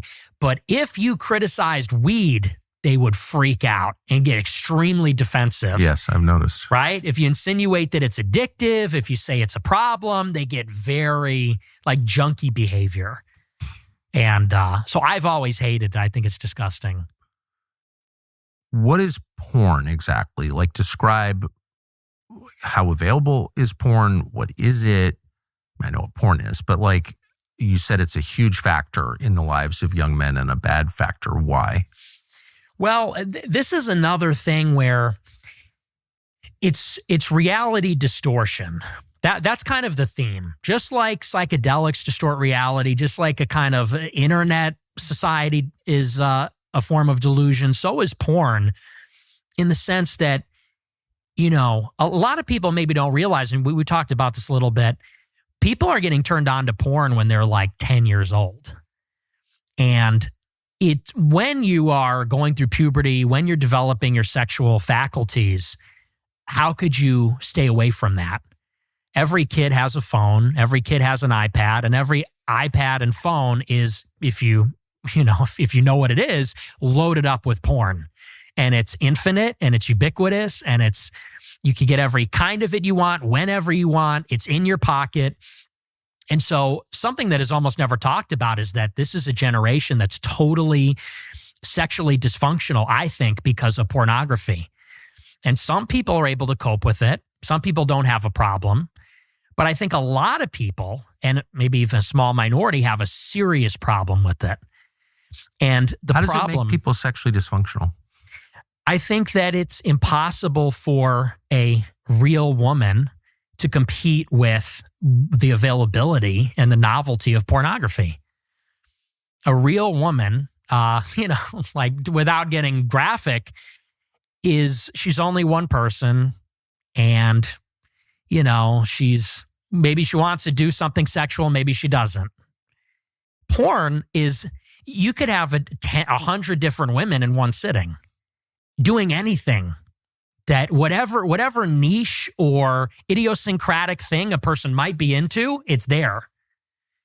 And so I think that novelty combined with that availability, it makes it so that, when you think about courting a woman, juice isn't worth the squeeze. And so there's like also a problem of like erectile dysfunction, people that can't enjoy regular sex because it does not compare to the intensity, the novelty, and the availability of porn. It's hyper stimulation. And so I think that's sabotaging a lot of normal sexual relationships. It seems like it's making a lot of people gay too. Yeah, and trans. You think that's true? 100%. What is that? I think that the novelty is a huge part of that. I think that if you are somebody that uses pornography multiple times per day, which many people do. Actually? Oh, absolutely. That's a lot of jerking off. It's a huge problem. Yeah. And, if you're doing that multiple times a day, every day, for years, since you're a kid, well, eventually you get bored and you want to move on to something more extreme. And you're kind of, it operates, I think, similar to like a drug. You kind of have the same kind of resistance to it that you would to a drug, or a tolerance for it. And you're always chasing that initial feeling the first time you used it or the first time you saw a certain thing. And I think eventually you just chase more taboo, more transgressive. And I think maybe some people are more prone to that than other people, going in a really extreme direction. Is how Charlie Sheen got AIDS, actually. Yeah. Through just being jaded and looking for something more transgressive. That's just a fact. And there's something too about what it does when you look at it. Because people don't realize that it is a fundamentally different experience being involved in intercourse versus watching other people have intercourse. And I think that actually does something to you. Tell me, what do you mean? I think that, for example, I think Steve Saylor has written about this, that there's multiple kinds of transsexuals. And he says that one kind of transsexual is somebody that likes the idea of seeing themselves as a woman. It's autogynephilia. Yes. And I think that, one of the theories for that is you watch a man having sex with a woman that isn't you so much, you kind of achieve an identity with the woman in like a weird, sick way. You almost identify with the woman. And so there's weird things that happen when you're watching that and having such strong emotional and sexual experiences with it. That's fascinating. I've sensed for a long time, having had a lot of young male employees mention porn as a problem. I mean, the big porn companies give visibility to foreign intel services on the back end. So that means people know what you're looking at. There's likely video and audio of you watching. So that, that's like such a deal killer for me. I'm not a huge expert on the topic, but I have always sensed this was a huge deal, but I've always been too embarrassed to do a show on it. Mm-hmm. But it sounds like you're describing something that's everywhere, that affects everybody, and that is, do you think it's related to the huge decline in like actual sex and relationships and marriage, screwed up dating? All of this derives in part from porn, do you think? I think it's a huge part of it. It's a huge factor. And it's even on the other side too. It's become so destigmatized for women to actually participate in porn. People don't even recognize that OnlyFans is a whole separate category. It's an innovation in the realm of pornography, because you have what everyone knows as porn, which is like videos of porn stars, like dedicated career sex workers having sex in a relatively controlled environment or something like that.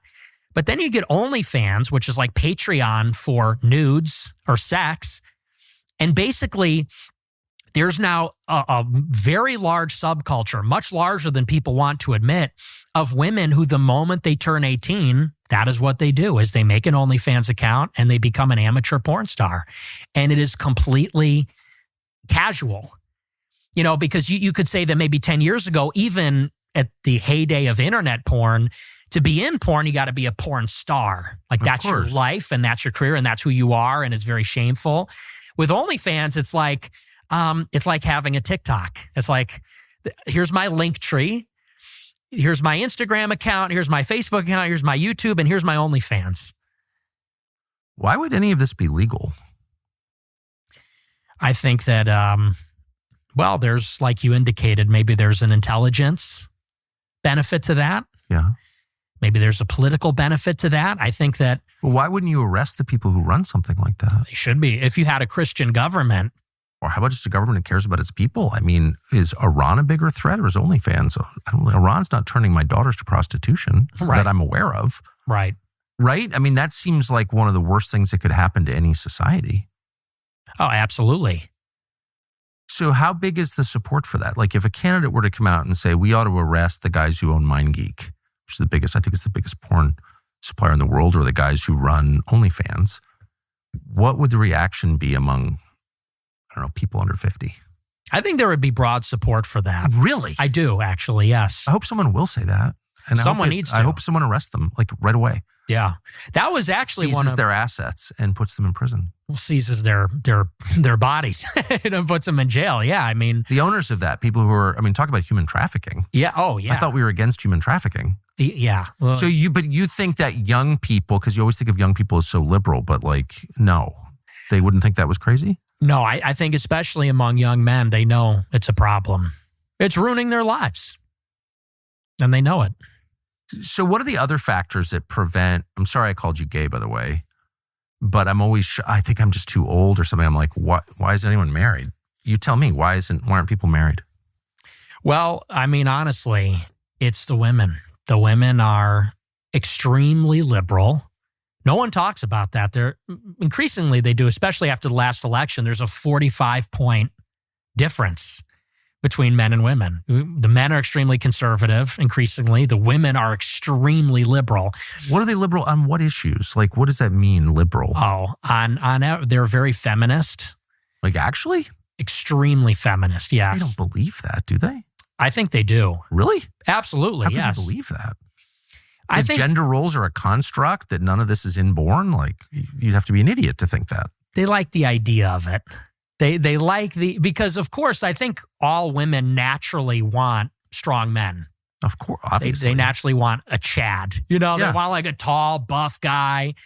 But I think they like the idea of none of them want to work either. None of them That's actually what I'm want saying. to work. No, that's what I'm saying. Of course. That's Right. It's obviously true. It's always been true. Work outside the home. Right. They don't have enough work at home. You know, there's Yes. a lot to do. But no, I completely agree. So that's why I question, like, they're feminists in what sense? Yes. And, you know, they like these vague appeals to equality. We want a chance to work and we want respect. And, you know, ultimately, I think the whole political system is just based around women never being accountable for any of their choices. Ultimately, that seems to be that's what abortion is, Yeah, of course. because 99% of abortions are elective. So they say it's an unplanned pregnancy. You had sex out of wedlock with someone you didn't intend to have kids with. So now we have to kill the kids in the womb. And, you know, these no-fault divorce laws. These women get married to guys maybe they never intend to stay with. And then when they're out, they're done. And they want child support and they want half the stuff. And I think a lot of men are looking at women and they're very liberal. They're overweight. They have a very high estimation of themselves. I think that people call it hoflation. Inflation? Yes, their sense of their own looks and sexual value is very inflated. And so a lot of people are looking at these like frumpy, obnoxious, loudmouth, liberal women who are also very promiscuous and saying this is not actually appealing at all. And I don't want to start a family with a person Sounds like awful. this. Yeah, it is. But if you believe in the patriarchy, as I fervently do, because it's just reality, you know, we didn't choose the system. We were born into a system that is part of nature, can't get out of it. So if you believe that that's true, which it is, then you think that men should lead. And if it's going to be better, men should make it better because that's their job. Right. So you don't want to give them a pass, do you? I'd be like, it's all the girls suck. So I don't even blame it on the women because I think that it's the incentive structures. You know, women are allowed to do this by the legal system, by kind of social norms. Technology is a big part of it. The attention that is available to women. Women go on Instagram and they get attention from thousands of men. So it's the incentives. But I would say that, because I hear this all the time, people say, well, the men need to step up and be better and lead the women. Easier said than done. Of course, I agree with that. They're at war with the system, and not even just the system, but also society. Because let's say you find one of these so-called good girls who's Christian and traditional, but through osmosis, wherever you go, she's going to be in society. She's going to be on TikTok. She's going to be on Instagram. She's going to be talking to other women. And maybe she's one way when you meet and get married, but 10 years down the road, 15 years, 20 years down the road, people change. And I think that women, as kind of the ultimate conformists, the ultimate enforcers of like social norms, I think eventually the pressure from society kind of gets to them. And a lot of them will go in a different direction. Depends what kind of husbands they have. I mean, if there's real leadership at home, I don't know a single happily married woman who's liberal. Not one. I know a lot of married women. I mean, I'm 56. All the women I know are married. Mm-hmm. And every happily married woman is non-liberal. Mm-hmm. I can't even imagine. There's no category for happily married, middle-aged liberal woman. There hasn't never been one. Right. So like maybe the job is to, make a girl happy and like all this nonsense ends. Yeah, I don't know. I think that could be a bottomless pit too, because the one critique I have of the men is, and you're right about this, they enable this behavior. Well, that's for sure. It's epidemic of simps who, and especially with Christians, I've noticed this. This is why Andrew Tate has so much appeal, and the Christians are kind of losing this conversation. Andrew Tate's a Muslim polygamist who is very chauvinistic, and you could even argue it as someone who has ran an OnlyFans site himself, like is not an observer, let's say, of Christian sexual morality. No. But men are going with him because he's putting women in their place. He's talking about patriarchy and women's place in a society like that. Whereas Christian men, Catholics, Protestants alike, are both kind of tone policing the men. And they worship their wives. They worship the women, put them on a pedestal. And they kind of get bossed around. They get henpecked by the women. I think we're required to love our wives. Like that's, all over the New Testament. Husbands, love your wives. Wives, respect your husbands. That seems like a very natural balance to me. Yeah, and I think that you have to love your wife as your wife. Yeah. A lot of men... As opposed to what? Your mom? Well, no, like your buddy. No. Because I hear this all the time, and I hate this. Guys will say, I married my best friend. And I think, she's your wife. She's not your best friend. Because there's a difference. What is the difference? I think that when you talk about your best friend, you're a peer. You're an equal. And I think your best friendships are with other men. And I think that your wife ultimately is subordinate to you. She's your helpmate. Yeah. And ultimately, as the man in the marriage and as the father, you have authority, the final say over the household. Well, and she can give advice. It's not to say I'm not a freak where you say, shut up, woman. Of course, you discuss things with your wife and your wife gives input, but the authority rests with the man. Of course. But God set up this kind of amazing system where men are physically stronger. Mm-hmm. So of course you could make your wife do whatever you wanted. You're bigger than she is. Right.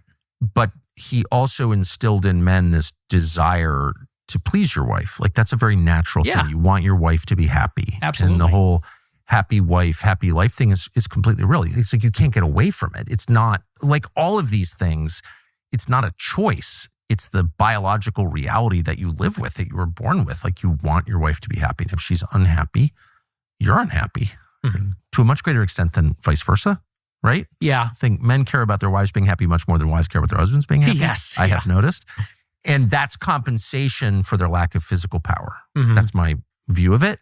And that's why it is this kind of perfect balance. But somebody needs to be the final decision maker. I completely agree. And when you give up that, when you abrogate that, there's no respect, there's unhappiness, and then there's infidelity. Right. Well, that's the ingredient that's missing. The way I would put it very succinctly is men right now are the responsible party, but have no authority. And that doesn't work. No, it doesn't. If you are held, if the buck stops with you and you're to blame and you're the responsible one, then you also need to be able to have the final say and call the shots. And one without the other doesn't work. And I think think that's really smart and absolutely right.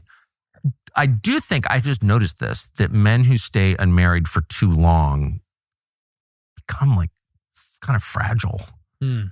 There's something about the give and take. There's something about living with, in fact, I think it's the key to life, someone you don't fully understand that broadens you, that keeps you always thinking, that makes you wiser, more patient, more thoughtful, more self-aware, and more flexible. And those are all good qualities. And the absence of that, like in homosexuality or like men who are single too long, they get very rigid. Have you ever noticed this? Like, I like things the way I like them, and they just get like, no. Oh, yeah. I certainly get what you mean by that. Yeah, you don't want that. Yeah. I would say that when you say you don't fully understand women, to me, I feel like women are very simple in terms of... Have you ever lived with one? No, I haven't lived with them, but I mean, and don't get me wrong, maybe it's difficult, but I feel like they're pretty simple. We're all pretty simple. I mean, no one's more simple than I am, but we're all pretty simple. But what I mean is like on a day-to-day, on the level of experience, like you don't always understand what they're saying because it's never about what they say it's about. Right. And men just tend to be kind of dog-like in their straightforwardness. I'm hungry, I'm horny, whatever it is. I disagree. I feel like men are complicated. I feel like women are like, I'm hungry, I'm horny. I feel like men are very complicated. Really, how? Because men are masters of the universe. Women are the universe. This is what Spengler says about them. And so I think that men have like a deep connection to things like math and space, and they want to conquer the world. Of course. And, things like this. And women, I feel like, are actually very primal and instinctual. Yes. They want security. Earthier. Yes. Chthonic. They're of the 100%. Never embarrassed by bodily functions. Men are so squeamish. Yes. Women are not at all. They give birth. No, that is absolutely true. But I mean, in the way that women present their concerns, there's almost always something that's not being fully expressed. Like, I got mad at you last night because I was pissed about something last year. That's not a male thing to do. You can't remember what happened last year. Right. Right. And so, but anyway, but whatever the point, men and women talk past each other constantly. They don't always know what the other one is saying. And that frustration actually gives way to like great beauty over time, I would say. I don't know. I personally find women very frustrating when they are not expressing. And I just view that as that's the beauty of it. I see the way I look at it is like when you look at your favorite TV shows, right? The Sopranos, Breaking Bad, it's like the wife is the villain because it's like the main character, if the wife could just get out of the way, would be running the show. And that's kind of how I feel like Ayn Rand, I agree with her about this. She said that the wife's role is like hero worship. The guy is the hero.